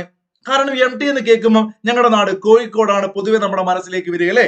MT ജനിച്ചത് ഏത് ജില്ലയിലാണെന്ന് ചോദിക്കാം. പാലക്കാട് ജില്ലയിൽ കൂടല്ലൂരിൽ 1933 ജൂലൈ 15 പുന്നയൂർക്കുളം T നാരായണൻ നായരുടെയും അമ്മാളു അമ്മയുടെയും മകനായിട്ടാണ് ആര് ജനിക്കുന്നത്? നമ്മുടെ MT. ആ രണ്ടക്ഷരം MT ഉറപ്പിച്ചോ നിങ്ങൾ? ഇങ്ങനെ ഒരു ചോദ്യം ഒരുപക്ഷെ വരും PSC പരീക്ഷയിൽ. എന്താണ് MT വാസുദേവൻ നായരുടെ പൂർണ്ണ പേര് അല്ലെ? മാടത്ത് തെക്കേപ്പാട്ട് വാസുദേവൻ നായർ. ഒന്ന് പറഞ്ഞു നോക്കിക്കേ കൂട്ടുകാരെ, മാടത്ത് തെക്കേപ്പാട്ട് വാസുദേവൻ നായറാണ് നമ്മുടെ MT. അപ്പൊ MT എന്നുള്ള ആ രണ്ടക്ഷരം, മാടത്ത് തെക്കേപ്പാട്ട് നാരായണൻ നായരുടെയും അമ്മാളു അമ്മയുടെയും മകൻ MT വാസുദേവൻ നായർ ജനിച്ചു 33. അവിടെ ഒരു രസകരമായ ഫാക്ട് ഒന്ന് പറഞ്ഞുകൊണ്ട് നമുക്ക് ക്ലാസ്സിലേക്ക് വരാം. നോക്കൂ, 2024 ഡിസംബർ 26 ക്രിസ്മസ് കഴിഞ്ഞ് പിറ്റേ ദിവസം നമ്മുടെ ഇന്ത്യയുടെ മുൻ പ്രധാനമന്ത്രി, നമ്മുടെയൊക്കെ പ്രിയപ്പെട്ട മൻമോഹൻ സിംഗ് ജി, അദ്ദേഹം അന്തരിച്ചു. ഡിസംബർ 26 MT മരണപ്പെട്ട് പിറ്റേന്ന് മൻമോഹൻ സിംഗ് മരണപ്പെട്ടു. അവിടെ നിങ്ങൾക്ക് കണക്ട് ചെയ്ത് വെക്കാം. MT ജനിച്ച വർഷം 1933 ആണെങ്കിൽ MT മരണപ്പെട്ട് പിറ്റേന്നാണല്ലോ ആര്? മൻമോഹൻ മരിക്കുന്നത്. അപ്പൊ അതിന്റെ ഒരു വർഷം പിറകോട്ട് നോക്കൂ. ജനിച്ചത് ഒരു വർഷം പിറകോട്ട് നോക്കുക, മരണപ്പെട്ടത് പിറ്റേ ദിവസം. അപ്പൊ 1932 ആര് ജനിക്കുന്നത്? മൻമോഹൻ സിംഗ്. നമ്മുടെ ടെലഗ്രാം ചാനലും അല്ലാതെയൊക്കെ ഞാൻ ഒരുപാട് തവണ പറഞ്ഞിട്ടുണ്ട്, കൂട്ടുകാർക്ക് അറിയുന്നതായിരിക്കും. അവിടെ മുൻ പ്രീവിയസ് ക്ലാസ്സിൽ പറഞ്ഞല്ലോ, മൻമോഹൻ സിംഗ് ജനിച്ചത് എവിടെയായിരുന്നു, ആ സ്ഥലം ഒന്ന് പറഞ്ഞ്. ഉറപ്പായിട്ടും നിങ്ങളോട് PSC പരിശോധിക്കും. കമന്റ് ബോക്സ് നിങ്ങൾ ചെക്ക് ചെയ്യുക കേട്ടോ. അപ്പൊ മൻമോഹൻ സിംഗ് ജനിച്ചതൊക്കെ നമുക്ക് പിന്നീട് പറയാം. MT വാസുദേവൻ നായർ കൂടല്ലൂരിൽ ജനിച്ചു. ക്ലിയർ ആണോ മക്കളെ?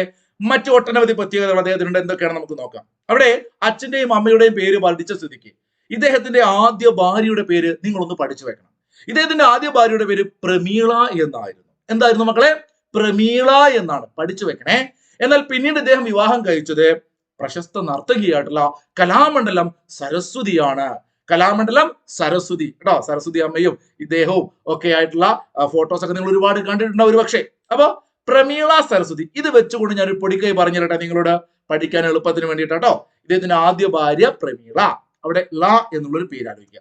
നിലവിലുള്ള ഭാര്യയോട് സ്നേഹമുള്ളത് കൊണ്ട് അദ്ദേഹം അവരുടെ പേരിന്റെ ആദ്യത്തെ 2 അക്ഷരങ്ങൾ എടുക്കുന്നു. സരസ്വതി, സര. ആദ്യത്തെ പ്രമീളയുടെ ള എടുക്കുന്നു. ഇത് പഠിക്കാൻ വേണ്ടി ഞാനൊരു ട്രിക്ക് പറയാണേ. അപ്പൊ നിങ്ങളൊന്ന് ആലോചിച്ച് നോക്കിയേ. കെ സരള, സരള, സരള എന്നൊരു പേര് അല്ലെ, സരള, സരള. നോക്കൂ, കെ സരള പേര് കിട്ടണം.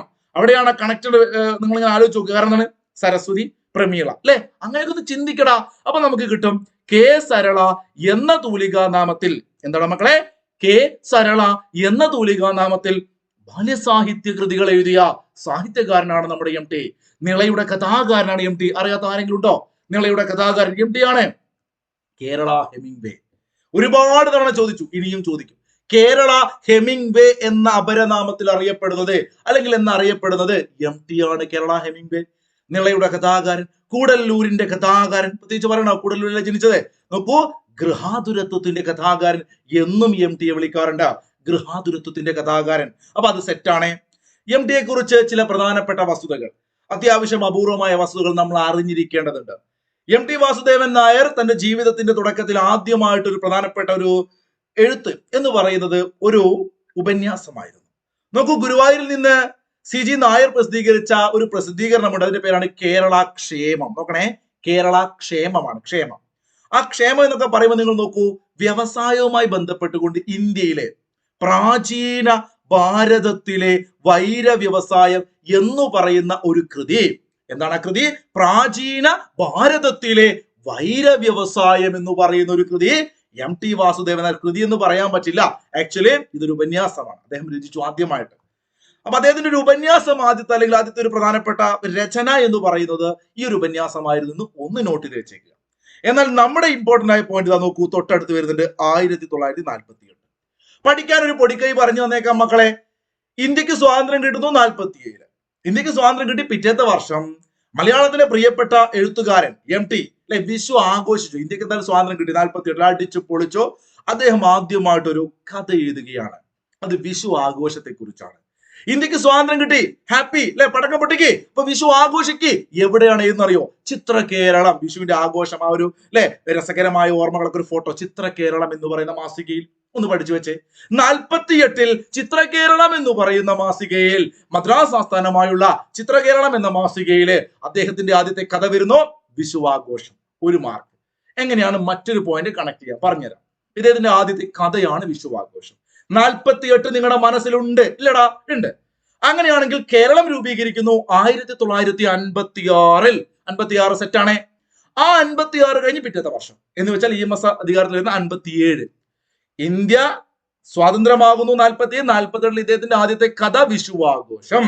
അങ്ങനെയാണെങ്കിൽ ഇദ്ദേഹം കേരളം രൂപീകരിച്ച് പിറ്റേത്തെ വർഷം നോക്കൂ, ഇവിടെ ഞാനൊരു കണക്റ്റഡ് ഫാക്ട് പറയാം. പാതിരാവും പകൽ വെളിച്ചവും കൃത്യമായിട്ട് പഠിച്ചോളുക.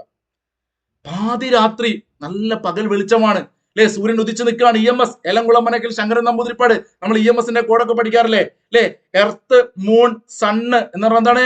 ഈ പറയുന്ന സൂര്യഗ്രഹണം, അതിന്റെ പൊസിഷൻ ഒക്കെ പഠിക്കാറുണ്ട്. അപ്പൊ EMS അധികാരത്തിൽ വരുന്നു, അല്ലെങ്കിൽ കേരളം രൂപീകരിച്ച് പിറ്റേത്തെ വർഷം ഇദ്ദേഹത്തിന്റെ ആദ്യത്തെ നോവൽ. ഇന്ത്യക്ക് സ്വാതന്ത്ര്യം കിട്ടി പിറ്റേത്തെ വർഷം ഇദ്ദേഹത്തിന്റെ ആദ്യത്തെ കഥ. അങ്ങനെ പഠിച്ചൂടെ? ആദ്യം വിഷു ആഘോഷമാണെങ്കിൽ 57 ആദ്യ നോവൽ പാതിരാവും പകൽ വെളിച്ചവും. പാതിരാവും പകൽ വെളിച്ചവും പഠിച്ചു. സെറ്റാണ്. അവിടെയാണ് ചില 2-3 എക്സ്ട്രാ പോയിന്റ് പറയാനുള്ളത്. നോക്കൂ, 1953. 53 എന്ന് പറയുമ്പോൾ നിങ്ങളുടെ മനസ്സിലേക്ക് ഒരു പക്ഷേ ടെൻസിങ്ങും ഹിലാരിയും ഒക്കെ ഉണ്ടല്ലേ? ഇവരിങ്ങനെ എവറസ്റ്റിലേക്ക് പോയൊരു കഥ ഓർമ്മയുണ്ടാവും. ഓർമ്മയുള്ളവരുണ്ടോ? PSCയുടെ PYQ അല്ലെ? എവറസ്റ്റ് ആദ്യമായിട്ട് കീഴടക്കിയത് 1953 ഭയങ്കര അല്ലെ സംഭവം തന്നെയാണ്. രക്തം പുരണ്ട കാലുകളുമായി ഇങ്ങനെ നടന്ന് എവറസ്റ്റിലേക്ക് കയറണം. ആ ഒരു കാലഘട്ടം 1953 മനസ്സിൽ കയറിക്കേ. എന്നിട്ട് ആലോചിച്ച് നോക്കിക്കേ, MTയുടെ ആദ്യത്തെ കഥ വരുന്നു 48 വിഷു ആഘോഷമെങ്കിൽ കഥാസമാഹാരം വരുന്നു രക്തം പുരണ്ട മൺതരികൾ. രക്തം പുരണ്ട മൺതരികളാണ്. രക്തം പുരണ്ട മൺതരികൾ പഠിച്ചു വെച്ചേക്കണം. രക്തം പുരണ്ട മൺതരികൾ ഇദ്ദേഹത്തിന്റെ ആദ്യത്തെ കഥാസമാഹാരം 1953. ക്ലിയർ ആണോ? ആ വർഷം കിട്ടുമല്ലോ? കിട്ടും. പിറ്റേത്തെ വർഷം തന്നെ ഇദ്ദേഹത്തിന്റെ മറ്റൊരു ചെറുകഥ എഴുതുക. ആ ചെറുകഥ വളരെ ഇൻട്രസ്റ്റിംഗ് ആണ്, പഠിച്ചു വെക്കണം. വളർത്തുമൃഗങ്ങൾ. 1954 മാതൃഭൂമി നടത്തിയ, മാതൃഭൂമിയുടെ ഒരുപാട് കാലം അതിന്റെ തലപ്പത്തിരുന്ന ഒരു മഹാനായ എഴുത്തുകാരനാണ് MT. അതുകൊണ്ട് തന്നെ നിങ്ങൾ ആലോചിക്കുക, അദ്ദേഹത്തിന്റെ ജീവിതത്തിൽ ആദ്യമായിട്ട് ഒരു വലിയ പുരസ്കാരം എന്ന് പറയുന്നത് ആക്ച്വലി മാതൃഭൂമി അവിടെ അവർ നടത്തിയ ഒരു കഥാ മത്സരത്തില് ഇദ്ദേഹത്തിന്റെ വളർത്തുമൃഗങ്ങൾ എന്ന ചെറുകഥയ്ക്ക് 1ാം സ്ഥാനം കിട്ടുകയാണ് 1954. അദ്ദേഹത്തിന്റെ ഒരു നാൾവഴികളിൽ പ്രധാനപ്പെട്ട കാര്യമാണ്. 48 കഥ വിഷുവാഘോഷം, 53 കഥാസമാഹാരം, രക്തം പുരണ്ട മൺതരികൾ, 54 എത്തി നിൽക്കുമ്പോൾ വളർത്തുമൃഗങ്ങൾ കൃത്യമായിട്ട് പഠിച്ച മക്കളെ എല്ലാവരും പഠിച്ച് 54 വളർത്തുമൃഗങ്ങൾ. അതോടെ സാഹിത്യരംഗത്ത് അദ്ദേഹം ശ്രദ്ധേയമാവുകയാണ്. സർക്കസ് കലാകാരന്മാരുടെ ദയനീയമായ അവസ്ഥയെക്കുറിച്ച് ചിത്രീകരിക്കുന്ന ഒരു കൃതി, ഒരു ചെറുകഥയായിരുന്നു വളർത്തുമൃഗങ്ങൾ. പശുവിനെ കുറിച്ചോ ആടിനെ കുറിച്ചോ ഒന്നും അല്ലട മക്കളെ. വളർത്തുമൃഗങ്ങൾ എന്ന് പറയുന്ന MTയുടെ ചെറുകഥയിൽ പരാമർശിച്ചിരിക്കുന്നത് സർക്കസ് കലാകാരന്മാരുടെ ദയനീയാവസ്ഥയാണ്. നന്നായിട്ട് പഠിച്ചു വെച്ചേ. നോക്കൂ, അടുത്തൊരു പോയിന്റ്. ഇദ്ദേഹത്തിന്റെ ഏറ്റവും പ്രധാനപ്പെട്ട കൃതി, ഏറ്റവും പ്രധാനപ്പെട്ട നോവൽ ആണ് അല്ലെ 4 കെട്ട്. എല്ലാവർക്കും അറിയാം 4 കെട്ട് ആരുടേതാണ്?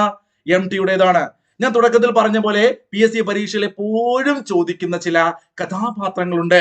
അപ്പുണ്ണി, കോന്തുണ്ണി അല്ലെ, കൊന്തനായ അപ്പുണ്ണി 4 കെട്ടിനുള്ളിൽ ഇങ്ങനെ ഇരിക്കുകയാണ് ഫുൾ ടൈം. 4 കെട്ടിനുള്ളില് ഈ പറയുന്ന കേരളത്തിലെ നായർ തറവാടുകളെ കുറിച്ചൊക്കെ കൃത്യമായിട്ട് വരച്ചൊരു ചിത്രം നമുക്ക് തന്നത് ഈ പറയുന്ന MT അല്ലേ. അതുകൊണ്ട് തന്നെ 4 കെട്ട് എന്ന് പറയുന്ന ബൃഹത്തായ മനോഹരമായ ആ ഒരു നോവൽ, ആ നോവലിലെ കഥാപാത്രങ്ങളാണ് അപ്പുണ്ണി, കോന്തുണ്ണി. ഏത് വർഷം? 4 കെട്ട് 58, 8, 4 ഡബിൾ അല്ലെ. അപ്പൊ നോക്കൂ, 1958 അദ്ദേഹത്തിന്റെ 4 കെട്ട് പ്രസിദ്ധീകരിച്ചു. EMS അധികാരത്തിൽ വരുന്നു എന്ന് പറയുന്നു. 56 കേരളം രൂപീകരിച്ച പിറ്റേന്ന് 57 അദ്ദേഹത്തിന്റെ ആദ്യ നോവൽ പാതിരാവും പകൽ വെളിച്ചവുമാണെങ്കിൽ, നോക്കൂ 59 EMSന്റെ മന്ത്രിസഭ താഴെ വെക്കുന്നു. 1959 ജൂലൈ 31 വിമോചന സമരം ഓർമ്മയില്ലെങ്കിൽ. അപ്പൊ 1959 എന്ന് വെച്ചാൽ 4 കെട്ട് എഴുതി പിറ്റേത്തെ വർഷം 59 അങ്ങനെ പഠിച്ചു വെച്ചോ. 1959 അങ്ങനെ പഠിച്ചു വെച്ചോ. നോക്കൂ, ഇഷ്ടപ്പെട്ട് പഠിക്കണേ. 57 ഇപ്പം പറഞ്ഞു പാതിരാവും പകൽ വെളിച്ചവും. 58 4 കെട്ട്. 59 4 കെട്ട് എന്ന് പറയുന്ന ആ ഒരു കൃതിക്ക് എന്ത് അവാർഡാണ് കിട്ടുന്നത് കൂട്ടുകാരെ? കേരള സാഹിത്യ അക്കാദമി പുരസ്കാരം കിട്ടുകയാണ്. കൃത്യമായിട്ട് പഠിച്ചോളട്ടോ. 4 കെട്ട് എന്ന നോവലിന് കേരള സാഹിത്യ അക്കാദമി പുരസ്കാരം കിട്ടുന്നു 1959. അദ്ദേഹത്തിന് വളരെ പ്രധാനപ്പെട്ട ചില പുരസ്കാരങ്ങൾ കിട്ടുന്നുണ്ട്. അതെല്ലാം നമുക്ക് പഠിക്കണം. അപ്പൊ അതിനകത്ത് ഏറ്റവും പ്രധാനപ്പെട്ടത് 59 കേരള സാഹിത്യ അക്കാദമിയാണ്. 4 കെട്ടാണ്. ഇനി നോക്കൂ, ഞാൻ നേരത്തെ പറഞ്ഞു നായർ തറവാടുകളുമായി ബന്ധപ്പെട്ടുകൊണ്ട് ഇദ്ദേഹം രചിച്ച പ്രധാനപ്പെട്ട 3 നോവലുകളുണ്ട്. ഒന്ന് 4 കെട്ടാണ്, മറ്റൊന്ന് അസുരവിത്താണ്, മറ്റൊന്ന് കാലമാണ്. പഠിച്ചു വെച്ചേക്കുക. PSC പരീക്ഷ എപ്പോഴും ചോദിക്കുന്ന ചില കഥാപാത്രങ്ങളുണ്ട്. 4 കെട്ടിൽ അപ്പുണ്ണിയും കോന്തുണ്ണിയുമാണെങ്കിൽ നോക്കൂ, അസുരവിത്ത് എന്ന് പറയുന്ന കൃതിക്കകത്ത് ഗോവിന്ദൻ കുട്ടിയാണ്. ഗോവിന്ദ, അസുരന്റെ സ്വഭാവം കെടുക്കരുതില്ലേ. അസുരവിത്ത് ഗോവിന്ദൻ കുട്ടി. പഠിക്ക ഗോവിന്ദൻ കുട്ടി അസുരവിത്ത്. അങ്ങനെയാണെങ്കിൽ സേതുമാധവൻ കാലം എന്ന് പറയുന്ന കൃതി എപ്പോഴും PSC പരീക്ഷകളിൽ ചോദിക്കാറുണ്ട്. ഇത്തരം കഥാപാത്രങ്ങൾ പഠിക്കണേ. കാലം എന്ന കൃതിയിലാണ് സേതുമാധവൻ.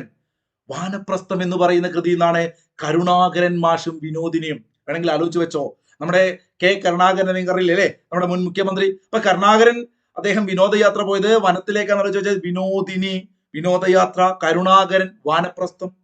അതുപോലെ ഭീമൻ എന്ന ക്യാരക്ടർ നോക്കൂ, ഇവിടെ ഒരു ഇത് ഭാഗം മുറിക്കണം കേട്ടോ. ഭീമൻ 2ാം ഊഴത്തിലാണ്. അതുപോലെ തന്നെ വാരാണസി എന്ന് പറയുന്ന കൃതിയിലാണ് സുധാകരൻ. ഇത് വളരെ ഇമ്പോർട്ടന്റ് ആണ്. ഒരു പക്ഷേ അപ്പുണ്ണി, കോന്തുണ്ണി ആയിക്കോട്ടെ, അതുപോലെ തന്നെ ഗോവിന്ദൻകുട്ടിയും സേതുമാധവനും ഒക്കെ നമുക്ക് കിട്ടും. സുധാകരൻ ചിലർക്കെങ്കിലും അറിയത്തുണ്ടാവില്ല. പഠിച്ചു വെച്ചേക്കുക. അദ്ദേഹത്തിന്റെ വാരാണസി എന്ന് പറയുന്ന നോവൽ, വാരാണസി എന്ന് പറയുന്ന കൃതിയിലാണ് സുധാകരൻ എന്ന് പറയുന്ന ക്യാരക്ടർ ഉള്ളത്. കൃത്യമായിട്ട് പഠിക്കാം. ഈ ക്ലാസ് കാണുന്ന കൂട്ടുകാർക്ക് തീർച്ചയായിട്ടും ഞാൻ ഈ ചോദിക്കുന്ന ചോദ്യത്തിന് ഉത്തരം അറിയുമെങ്കിൽ എല്ലാവരും കമന്റ് ഞാൻ പ്രതീക്ഷിക്കുന്നു. ഭ്രാന്തൻ വേലായുധൻ എന്ന കഥാപാത്രം ഏത് കൃതിയിലേതാണ്? ഭ്രാന്തൻ വേലായുധൻ ഒന്ന് കമന്റ് ചെയ്തോളാം മക്കളെ. എല്ലാവരും കമന്റ് ചെയ്ത്.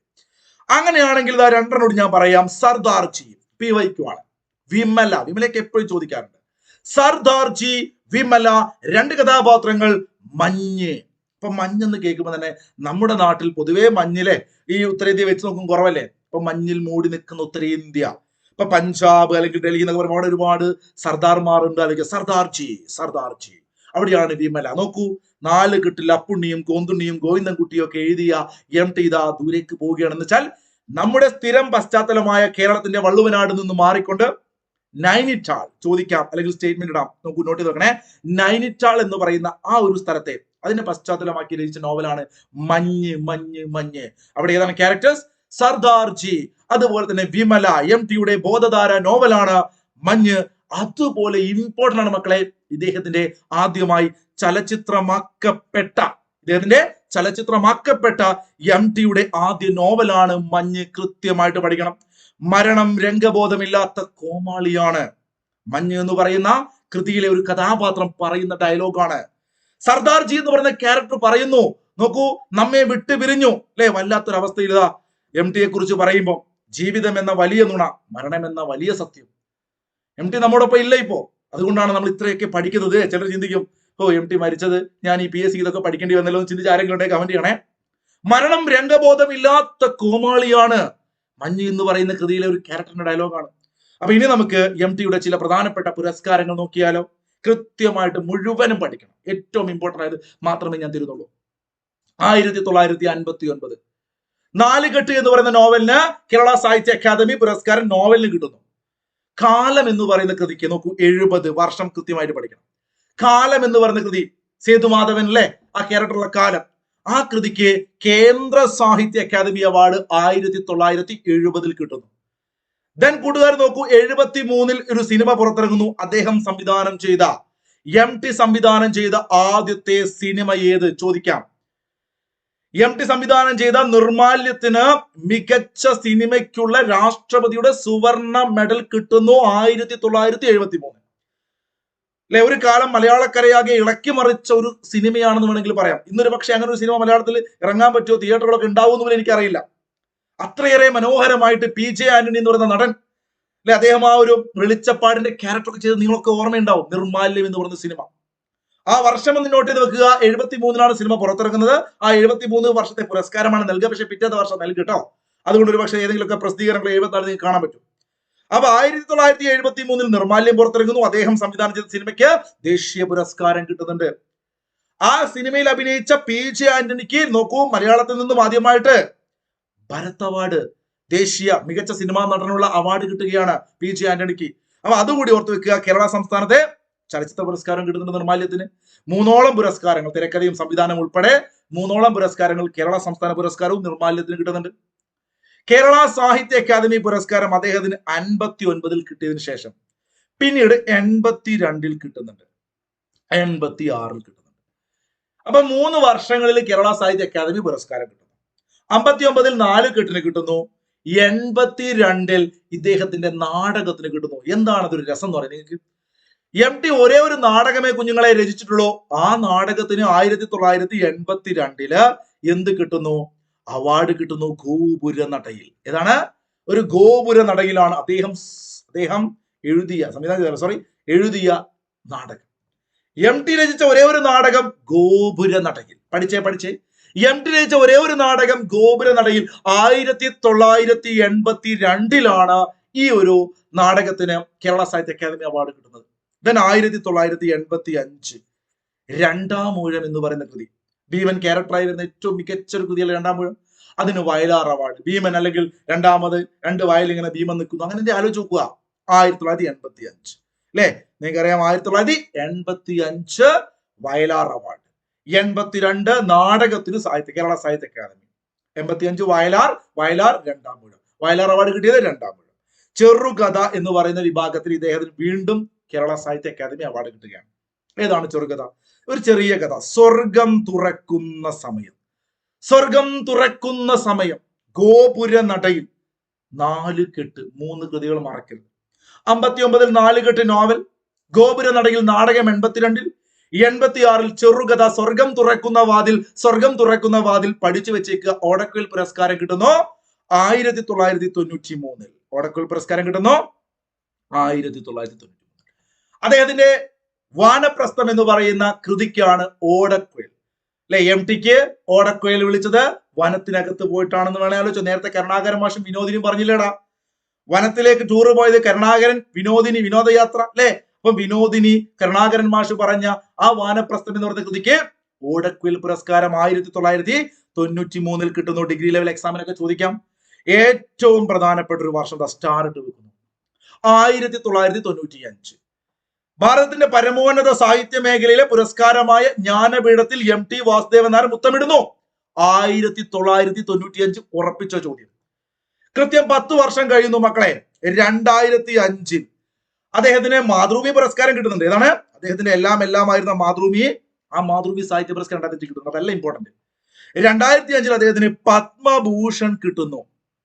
എന്നാൽ 10 വർഷം, 95 ജ്ഞാനപീഠം, 2005 പത്മഭൂഷൺ, 2025 അത് വീണ്ടും അപ്ഡേറ്റ് ചെയ്യുന്ന പറയില്ല, നമുക്ക് പത്മവിഭൂഷണായിട്ട് മാറുന്നു. മരണാനന്തരം 2025 അദ്ദേഹത്തിന് പത്മവിഭൂഷൺ കിട്ടുന്നു. രാജ്യത്തിന്റെ പരമോന്നത പുരസ്കാരമായ രണ്ടാമത്തെ, ഭാരതത്തിന് കഴിഞ്ഞാൽ പത്മവിഭൂഷൺ അത് കിട്ടുകയാണ് 2025. 95 ജ്ഞാനപീഠം, 2005 പത്മഭൂഷൺ, 2025 പത്മവിഭൂഷൺ. ക്ലിയർ? അവിടെയാണ് 2005 മാതൃഭൂമി ഞാൻ പറഞ്ഞല്ലോ, 95 ജ്ഞാനപീഠമൊക്കെ കിട്ടി. ഇത്രയും പ്രധാനപ്പെട്ട പുരസ്കാരം കിട്ടിയപ്പം കാലിക്കറ്റ് സർവകലാശാല അദ്ദേഹത്തിന് എന്ത് ചെയ്യുന്നു? ഡോക്ടറേറ്റ് ഡിലീറ്റ് നൽകുന്നു. 96 ഒന്ന് നോട്ട് ചെയ്ത് വെച്ചേക്കുക. 2011 ഇമ്പോർട്ടന്റ് ആണ്, സ്റ്റാർ ഇട്ട് വെക്കാം. എഴുത്തച്ഛൻ പുരസ്കാരം കിട്ടി. എഴുത്തച്ഛൻ അവാർഡുകൾ ചോദിക്കാറുണ്ട് കേട്ടോ. മരണപ്പെട്ട സാഹിത്യകാരന്മാരെ കുറിച്ച് തീർച്ചയായിട്ടും ചോദിക്കും. 2011 പഠിക്കുക.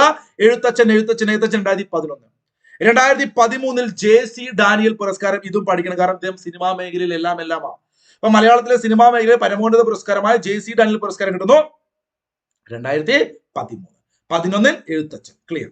2013 ഇദ്ദേഹത്തിന് കേന്ദ്ര സാഹിത്യ അക്കാദമിയുടെ ഫെലോഷിപ്പ് നൽകുന്നുണ്ട് കേട്ടോ. 2013. 2018 ഇദ്ദേഹത്തിന് ONV സാഹിത്യ പുരസ്കാരം കിട്ടുന്നു. ഒരു PYQ ആണ്, പഠിച്ചു വെച്ചേക്കുക. 2018 ONV സാഹിത്യ പുരസ്കാരം. 2022 മക്കളെ ഇമ്പോർട്ടന്റ് ആണ്. കേരള സർക്കാർ നൽകുന്ന പ്രഥമ കേരള ജ്യോതി പുരസ്കാരം. പത്മ പുരസ്കാരങ്ങളുടെ മാതൃകയിൽ കേരളത്തിൽ നടപ്പിലാക്കുന്ന അല്ലെങ്കിൽ നൽകുന്ന കേരള പുരസ്കാരങ്ങളിലെ കേരളശ്രീ, കേരള ജ്യോതി പുരസ്കാരങ്ങളൊക്കെ ഉണ്ട്. അപ്പൊ അതിനകത്ത് ആദ്യത്തെ കേരള ജ്യോതി കിട്ടിയത് MT വാസുദേവൻ നായർ. അതുപോലെ തന്നെ 2023 കേരളത്തിന്റെ നിയമസഭ നൽകുന്ന ഒരു സാഹിത്യ പുരസ്കാരമുണ്ട്. കേരള നിയമസഭ ലൈബ്രറി നൽകുന്ന ഒരു സാഹിത്യ പുരസ്കാരം. അത് ആക്ച്വലി ആദ്യം കിട്ടുന്നത് T പത്മനാഭനാണ്. എന്നാൽ രണ്ടാമത്തത് 2023 കിട്ടുന്ന ആർക്കാണ്? MT വാസുദേവൻ നായർക്കാണ്. പഠിക്കാൻ ആവശ്യമുള്ളവർക്ക് വേണമെങ്കിൽ ഒരു ട്രിക്ക് പറഞ്ഞുതരാം. ആ ട്രിക്ക് ഇങ്ങനെയാണ്. 2022 ആദ്യത്തെ കേരള ജ്യോതി എന്ന് വെച്ചാൽ സ്റ്റാറ്റിക് ജിക്ക് എത്ര കൊല്ലം കഴിഞ്ഞാൽ ചോദിക്കും. ആദ്യമായിട്ട് കേരളത്തിൽ കേരള ജ്യോതി കിട്ടിയ MTക്കാണ്. നിയമസഭയുടെ ആദ്യത്തെ പുരസ്കാരം കിട്ടിയത് ആർക്കെന്ന് ചോദിച്ചാൽ അത് T പത്മനാഭനാണ്. നിയമസഭയുടെ ആദ്യത്തെ ലൈബ്രറി പുരസ്കാരം T പത്മനാഭൻ. ഓക്കെ, 2 കിട്ടി ആദ്യത്തെ. ഇനി ഒന്ന് തിരിച്ചു പഠിച്ചേ. നിയമസഭയുടെ രണ്ടാമത്തെ പുരസ്കാരം കിട്ടിയത് MT വാസുദേവൻ നായർക്കാണ്. കിട്ടുന്നുണ്ടോ? നിയമസഭയുടെ രണ്ടാമത്തെ പുരസ്കാരം. അങ്ങനെയാണെങ്കിൽ രണ്ടാമത്തെ കേരള ജ്യോതി ആർക്കാണ്? ഒന്ന് കമന്റ് ചെയ്തേ.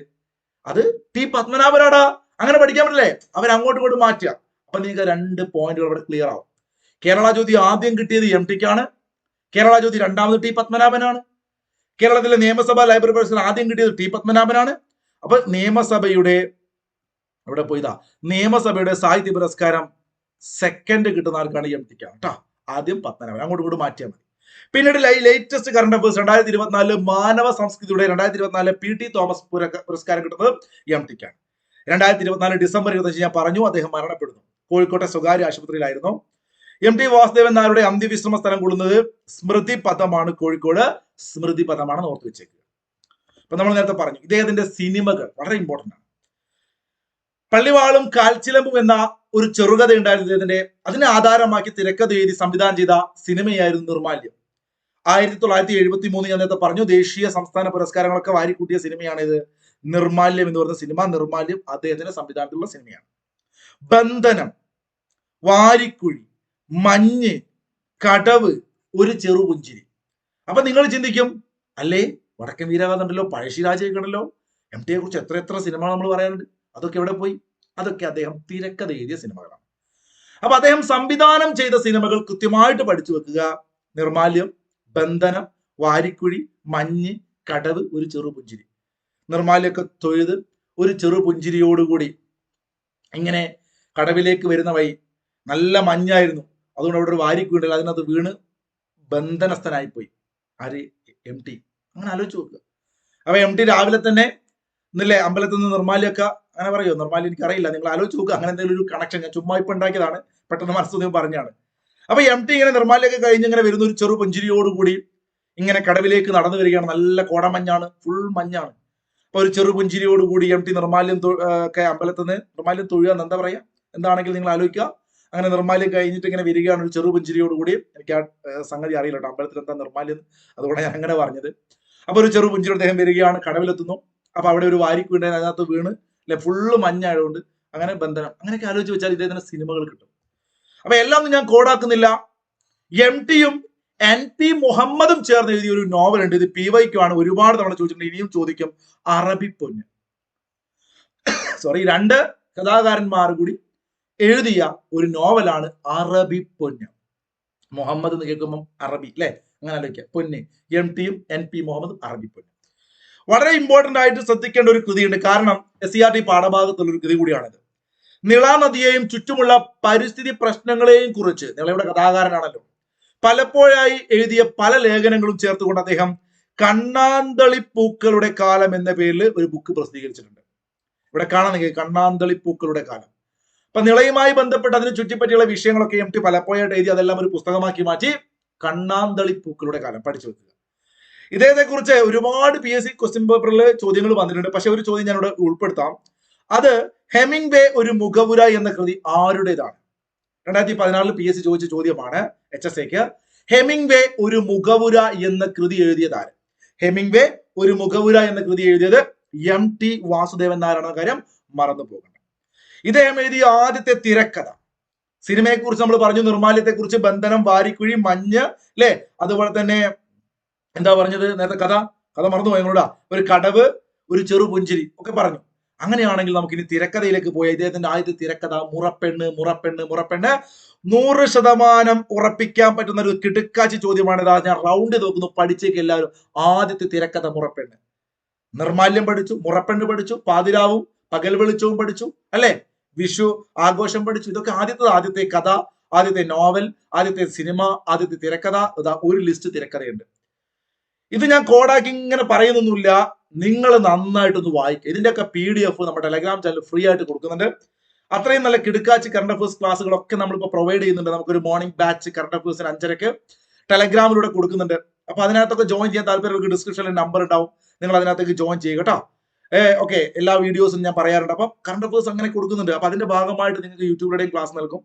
പ്രധാനപ്പെട്ട തിരക്കഥകൾ നിങ്ങൾ പഠിച്ചേക്കുക. സതയുണ്ട്, കടവുണ്ട്, ദേശീയ അവാർഡുകൾ കിട്ടിയ ഈ പറയുന്ന പല കൃതികളും, പരിണയം, ഒരു വടക്കൻ വീരഗാഥയ്ക്കൊക്കെ തിരക്കഥയ്ക്കുള്ള മികച്ച ദേശീയ പുരസ്കാരം കിട്ടിയ കൃതിയാണ്. സോറി, കൃതിയല്ല, അദ്ദേഹത്തിന് തിരക്കഥയാണ്. അപ്പൊ തിരക്കഥകൾ, ഒരുപാട് സിനിമകൾ അല്ലെ, ഓളവും തീരവും, അതുപോലെ തന്നെ വളർത്തുമൃഗങ്ങൾ, ആരണ്യകം, വൈശാലി. വൈശാലി നീ ഓർമ്മ ഉണ്ടാവും, നല്ല മനോഹരമായ സിനിമയല്ലേ വൈശാലി. അതിന്റെയൊക്കെ സംവിധാനമല്ല, തിരക്കഥ MT ആണ്. അദ്ദേഹത്തിന്റെ ഒരുപാട് പുസ്തകങ്ങൾ എന്റെ പിറകിൽ നിങ്ങൾക്ക് കാണാൻ വേണ്ടി സാധിക്കും. അവസാനമായിട്ട് അദ്ദേഹത്തിന്റെ ചില പ്രധാനപ്പെട്ട പ്രത്യേകതയുള്ള പുസ്തകങ്ങൾ പറയാം. അദ്ദേഹത്തിന്റെ യാത്രാ വിവരണങ്ങൾ ഇമ്പോർട്ടന്റ് ആണ്, കാരണം ഒരു 3 പഠിച്ചു വെക്കുക നിങ്ങൾ.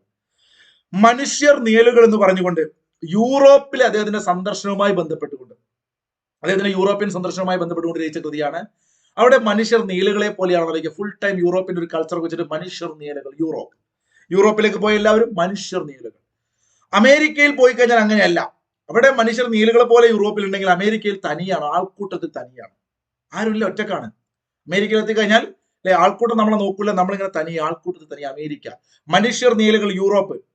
വൻകടലിലെ തുഴവെള്ളക്കാർ അതാണ് ചൈന. അമേരിക്ക പോലെയുള്ള ലോക സാമ്രാജ്യ ശക്തികൾക്ക് മുമ്പില് വൻകടലിലെ തുഴവെള്ളക്കാർ ചൈന. അങ്ങനെ ആലോചിച്ചോ കേട്ടോ. ചൈനയുമായി ബന്ധപ്പെട്ട അദ്ദേഹത്തിന്റെ സന്ദർശനവുമായി ബന്ധപ്പെട്ട കൃതിയാണ്. ഇനി ഇദ്ദേഹത്തിന് ചില ബാലസാഹിത്യ കൃതികളുണ്ട്. ദയ എന്ന പെൺകുട്ടി, മാണിക്യക്കല്ല്, തന്ത്രക്കാരി. മാണിക്യക്കല്ല് അടിച്ചു മാറ്റാൻ തന്ത്രക്കാരിയായ ദയ എന്ന പെൺകുട്ടി വരുന്നു. ഇദ്ദേഹത്തിന്റെ ഒരു ബാലസാഹിത്യം ആലോചിക്കാം. മാണിക്യക്കല്ല് അടിച്ചു മാറ്റാൻ അല്ലേ, തന്ത്രക്കാരിയായ ദയ എന്ന പെൺകുട്ടി വരുന്നു. ചെറുകഥകൾ ഒരുപാടാണ്. അപ്പൊ തിരക്കഥകൾ പോലെ തന്നെ ചെറുകഥകളെ കുറിച്ച് ഞാൻ പറയുന്നില്ല. വാനപ്രസ്ഥം നമ്മൾ പറഞ്ഞു. ഇരുട്ടിന്റെ ആത്മാവ് ഇന്നത്തെ ഒരു ക്വസ്റ്റ്യനിൽ ചിലപ്പോൾ ഞാൻ ചോദിച്ചിട്ടുണ്ടാവും, എനിക്ക് ഓർമ്മയില്ല, നിങ്ങൾ കമന്റ് ചെയ്യണം അല്ലേ. അതുപോലെ തന്നെ ഓളവും തീരവും, ഒരുപാട്, കളി വീട്, അഭയം തേടി, സ്വർഗം തുറക്കുന്ന സമയം, രക്തം പുരണ്ട മൺതരികൾ. ഇതൊക്കെ നിങ്ങൾ വായിച്ച് നന്നായിട്ട് പഠിക്കണം. രക്തം പുരണ്ട മൺതരികൾ, വാനപ്രസ്ഥം, ഇരുട്ടിന്റെ ആത്മാവ്, വാരിക്കുഴി, വെയിലും നിലാവും, ഓളവും തീരവും, നഷ്ടപ്പെട്ട ദിനങ്ങൾ, കളിവീട്, അഭയം തേടി വീണ്ടും, സ്വർഗം തുറക്കുന്ന സമയം. അവസാനമായിട്ട് ഇദ്ദേഹത്തിന്റെ ഈ ഒരു അടുത്ത കാലത്തായിട്ട് 9ഓളം ചെറുകഥകൾ ആസ്പദമാക്കിക്കൊണ്ട് ഒരു ഫീച്ചർ ഉൾപ്പെടുത്തിയുള്ള, എന്ന് വെച്ചാൽ ചെറിയ ചെറിയ നമ്മൾ ഡോക്യുമെന്ററി പോലെ സിനിമ പോലെ എടുത്തിട്ട് മലയാളത്തിലെ പ്രമുഖരായ താരങ്ങളൊക്കെ അഭിനയിച്ചുകൊണ്ടുള്ള ഒരു ഇന്ത്യൻ മലയാളം ആന്തോളജി ടെലിവിഷൻ പരമ്പര ഉണ്ട്. അതിന്റെ പേരാണ് മനോരഥങ്ങൾ. മനോരഥങ്ങൾ പഠിച്ചു വെച്ചേക്കണം കേട്ടോ. ഓക്കെ. മമ്മൂട്ടി, മോഹൻലാൽ, ബിജു മേനോൻ, ഫഹദ് ഫാസിൽ ഇതൊക്കെ ചുമ്മാ കൊടുത്താണ് നിങ്ങൾക്ക് വായിക്കാൻ വേണ്ടിയിട്ട്. ഇത് എഴുതിയത് MT ആണെങ്കിലും ഇതിന്റെ ഒരു ക്രിയേറ്റീവ് ഡയറക്ടർ എന്ന് പറയാൻ പറ്റുന്നത് പല സംവിധായകന്മാരുണ്ടെങ്കിലും അശ്വതി, ഇതിന്റെ മകൾ അശ്വതി ബി നായരാണ്. 402 മിനിറ്റോളം ദൈർഘ്യമുള്ള 9ഓളം ഫീച്ചറുകളുള്ള ഈ ഒരു സീരീസ് അത് നമുക്ക് ഇത് വിളിക്കാം മനോരഥങ്ങൾ എന്ന് വിളിക്കാം. വല്ലാത്ത ലോകത്തേക്ക് നമ്മളെ വായനാ ലോകത്തേക്ക് നമ്മളെ എത്തിച്ച പ്രിയപ്പെട്ട എഴുത്തുകാരൻ MT നമ്മെ വിട്ടുപിരിഞ്ഞു. അപ്പൊ MT യെ കുറിച്ചൊരു ചോദ്യം ഞാൻ ചോദിക്കുകയാണ് നിങ്ങളോട്. MT വാസുദേവൻ നായർക്ക് ഓടക്വേൽ പുരസ്കാരം കിട്ടിയ കൃതി നിങ്ങൾക്ക് ഓർമ്മയുണ്ടെങ്കിൽ, ഇത്ര നേരം ക്ലാസ് കണ്ടവരാണെങ്കിൽ തീർച്ചയായിട്ടും കമന്റ് ചെയ്യണം. ഗന്ധം ഞൊടിയിടയിൽ കണ്ടെത്താൻ വേണ്ടിയിട്ട് ഇലക്ട്രോണിക് മൂക്ക് ഈനോസ്, നോക്കൂ, ഈനോസ് കണ്ടെത്തിയത് ഏത് സർവകലാശാലയിലാണ്? നോക്കൂ, ഏത് ശാസ്ത്രജ്ഞനാണ് കണ്ടെത്തിയത്? സിഡ്നി സർവകലാശാല ശാസ്ത്രജ്ഞനാട്ടോ. സിഡ്നി. കിഡ്നി അല്ലേ? ഈ നോസ് എന്ന് കേൾക്കുമ്പോൾ കിഡ്നി എന്നാലും ചോദിച്ചോ വേണമെങ്കിൽ. തൊട്ടു മുമ്പിലത്തെ ക്ലാസ് കണ്ടവർക്ക് ഓർമ്മയുണ്ടാവും. സിഡ്നി രാജ്യാന്തര ചലച്ചിത്ര മേളയിലേക്ക് തിരഞ്ഞെടുക്കപ്പെട്ട ഒരു മലയാള സിനിമയുണ്ടായിരുന്നു. നന്നായിട്ട് അല്ലെ നമ്മൾ ആ ഒരു അന്തരീക്ഷത്തിൽ ഈ ഒരു അവസ്ഥ മനസ്സിലാക്കിയിട്ട് കിഡ്നി ഒക്കെ അടിച്ചു പോകുന്നു പറഞ്ഞിരുന്നു. അതുപോലെ സിഡ്നി എന്നുള്ളത് ഈ നോസ് കണക്ട് ചെയ്ത് വെക്കുക. എല്ലാവരും ജസ്റ്റ് ഒന്ന് കമന്റ് ചെയ്യുക ക്ലാസ് കണ്ടവർ കേട്ടോ. നോക്കൂ, കുടുംബങ്ങളുടെ സന്തോഷ സൂചിക ഉയർത്തുന്ന ഹാപ്പി കേരള പദ്ധതിയുടെ ഭാഗമായി ഹാപ്പിനെസ് കേന്ദ്രങ്ങൾ ഒരുക്കുന്നത് ആരാണ്? കേരളത്തിൽ കുടുംബശ്രീയാണ്. അല്ലെ, നമ്മുടെ കുടുംബം എപ്പോഴും ഹാപ്പി ആയിരുന്നു, നമുക്കൊക്കെ സന്തോഷമല്ലേടാ. ഹാപ്പി കേരള പദ്ധതി കുടുംബശ്രീയുടെ പദ്ധതിയാണ് കേട്ടോ. അതിന്റെ ലോഗോയും കാര്യങ്ങളൊക്കെ ഇവിടെ കാണാം. ഏറ്റവും പ്രധാനപ്പെട്ട ഒരു പോയിന്റാണ് മക്കളെ, എല്ലാവരും പഠിച്ചിരിക്കണം. കേന്ദ്ര സാഹിത്യ അക്കാദമി അവാർഡ് നോക്കൂ, 2024 പ്രഖ്യാപിച്ച കേന്ദ്ര സാഹിത്യ അക്കാദമി അവാർഡ് ലഭിച്ച മലയാള സാഹിത്യകാരനാണ് ആര് മക്കളെ? കെ ജയകുമാർ. ഇദ്ദേഹത്തെ നമുക്ക് അറിയാലോ, നമ്മുടെ മുൻ ചീഫ് സെക്രട്ടറി ഒക്കെ ആയിരുന്നു. ഒരുപാട് സാഹിത്യ നിരൂപണങ്ങളും ഒരുപാട് രചനകളൊക്കെ നടത്തിയ കെ ജയകുമാർ സാറിനെ കെ ജയകുമാർ കേന്ദ്ര സാഹിത്യ അക്കാദമി അവാർഡ് കൃത്യമായിട്ട് പഠിക്കുക. കേന്ദ്ര സാഹിത്യ അക്കാദമി അവാർഡ് ലഭിച്ചത് കെ ജയകുമാറാണ് 2024. അദ്ദേഹത്തിന്റെ കൃതി ഏതാണ്? ഈ കൃതിയൊക്കെ നിർബന്ധമായിട്ടും പഠിച്ചു വെക്കണേ. പിങ്കളകേശിനി. എന്താണ് മക്കളെ? പിങ്കളകേശിനി. കെ ജയകുമാറിന്റെ പിങ്കളകേശിനി പഠിച്ചോ? ക്ലിയർ ആണോ? നോക്കൂ, അതോട് ചേർത്ത് ഒരു കുറച്ച് കൃതികൾ കൂടി ഞാൻ ഇമ്പോർട്ടന്റ് ആയി തരികയാണേ. ഒരു 6 എണ്ണം നിങ്ങൾ പഠിച്ചു വെച്ചേ. കൃഷ്ണപക്ഷം ജയകുമാറിന്റെ ഒരു പ്രധാനപ്പെട്ട കൃതിയാണ്. അദ്ദേഹത്തിന്റെ ഏറ്റവും പ്രധാനപ്പെട്ട കൃതിയാണ് വർണ്ണച്ചിറകുകൾ. ഏതാണ്? വർണ്ണച്ചിറകുകൾ. പഠിച്ചു വെക്കണേ. കൃഷ്ണപക്ഷം, വർണ്ണച്ചിറകുകൾ. ആശാന്റെ വീണപൂവ്, വിത്തും വൃക്ഷവും. വളരെ ഇമ്പോർട്ടന്റ് ആയ കൃതിയാണ്. ആശാന്റെ വീണപൂവ്, വിത്തും വൃക്ഷവും കെ ജയകുമാർ. കൃഷ്ണപക്ഷം കെ ജയകുമാർ. വർണ്ണച്ചിറകുകൾ കെ ജയകുമാർ. നിൽപ്പുമരങ്ങൾ ഒന്ന് പഠിച്ചു വെച്ചേ. കെ ജയകുമാറിന്റെ കൃതിയാണ് നിൽപ്പുമരങ്ങൾ. നിൽപ്പുമരങ്ങൾ. ലാവോത്സു അല്ലെ, താവോയുടെ പുസ്തകം. നോക്കൂ, അതൊരു ചൈനീസ് രീതിയിൽ നമ്മൾ ചിന്തിച്ചു വെക്കുക. ലാവോത്സു, മാവോസ അല്ല കേട്ടോ, ലാവോത്സു. അതുപോലെ തന്നെ വയലാർ. ആശാനെ കുറിച്ച് ഒരുപാട് രചനകൾ വന്നിട്ടുണ്ട്. അപ്പൊ ആശാന്റെ വീണപൂവ്, വിത്തും വൃക്ഷവും, ആശാന്റെ സീതായനം എന്ന കൃതി നമ്മൾ പഠിച്ചിരുന്നു. ആരായിരുന്നു എഴുതിയത്? ഒന്ന് കമന്റ് ചെയ്ത് എത്ര പേർക്ക് അറിയാം നോക്കട്ടെ. ആശാന്റെ സീതായനം. അങ്ങനെയാണെങ്കിൽ വയലാർ ഗാനരചനയിലെ ഗാന്ധർവം, വയലാർ ഗാനരചനയിലെ ഗാന്ധർവം എന്ന് പറയുന്ന കൃതി എഴുതിയതും കെ ജയകുമാറാണ്.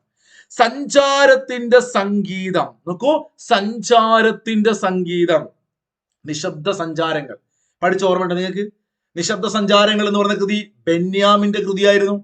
മലയാറ്റൂർ പുരസ്കാരം കിട്ടിയ ബെന്യാമിന്റെ കൃതി നമ്മൾ കഴിഞ്ഞ വർഷം പഠിച്ചാണ്, നിശബ്ദ സഞ്ചാരങ്ങൾ. ഇത് സഞ്ചാരത്തിന്റെ സംഗീതമാണ്. സഞ്ചാരത്തിന്റെ സംഗീതം. നിൽപ്പുമരങ്ങൾ, ആശാന്റെ വീണപൂവ്, വിത്തും വൃക്ഷവും, കൃഷ്ണപക്ഷം, വയലാർ ഗാനരചനയിലെ ഗാന്ധർവം, വർണ്ണച്ചിറകുകൾ, ലാവോത്സു. പഠിച്ചു വെച്ചേക്കട്ടോ. 2024 നവംബറിൽ ക്യൂബയിൽ നാശനഷ്ടം വിതച്ച ചുഴലിക്കാറ്റാണ് മക്കളെ ഏതടാ? റാഫേൽ. റാഫേൽ എവിടെയാണ്? ക്യൂബ. ക്യൂബ എന്ന് കേൾക്കുമ്പോൾ നിങ്ങളുടെ മനസ്സിലേക്ക് കമ്മ്യൂണിസം അല്ലെ, അല്ലെങ്കിൽ അത്തരത്തിലുള്ള വിപ്ലവം വരണം. ആ ക്യൂബയിൽ റാഫേലാണ്. റാഫേൽ വീശിയടിച്ചോ. തൊട്ടു മുമ്പിലത്തെ ക്ലാസ്സിൽ നമ്മൾ പഠിച്ചിരുന്നോ കോങ്ക്രേ ചുഴലിക്കാറ്റ്? കോഡ് ഓർമ്മയുള്ളവർ തീർച്ചയായിട്ടും കമന്റ് ചെയ്യണേ.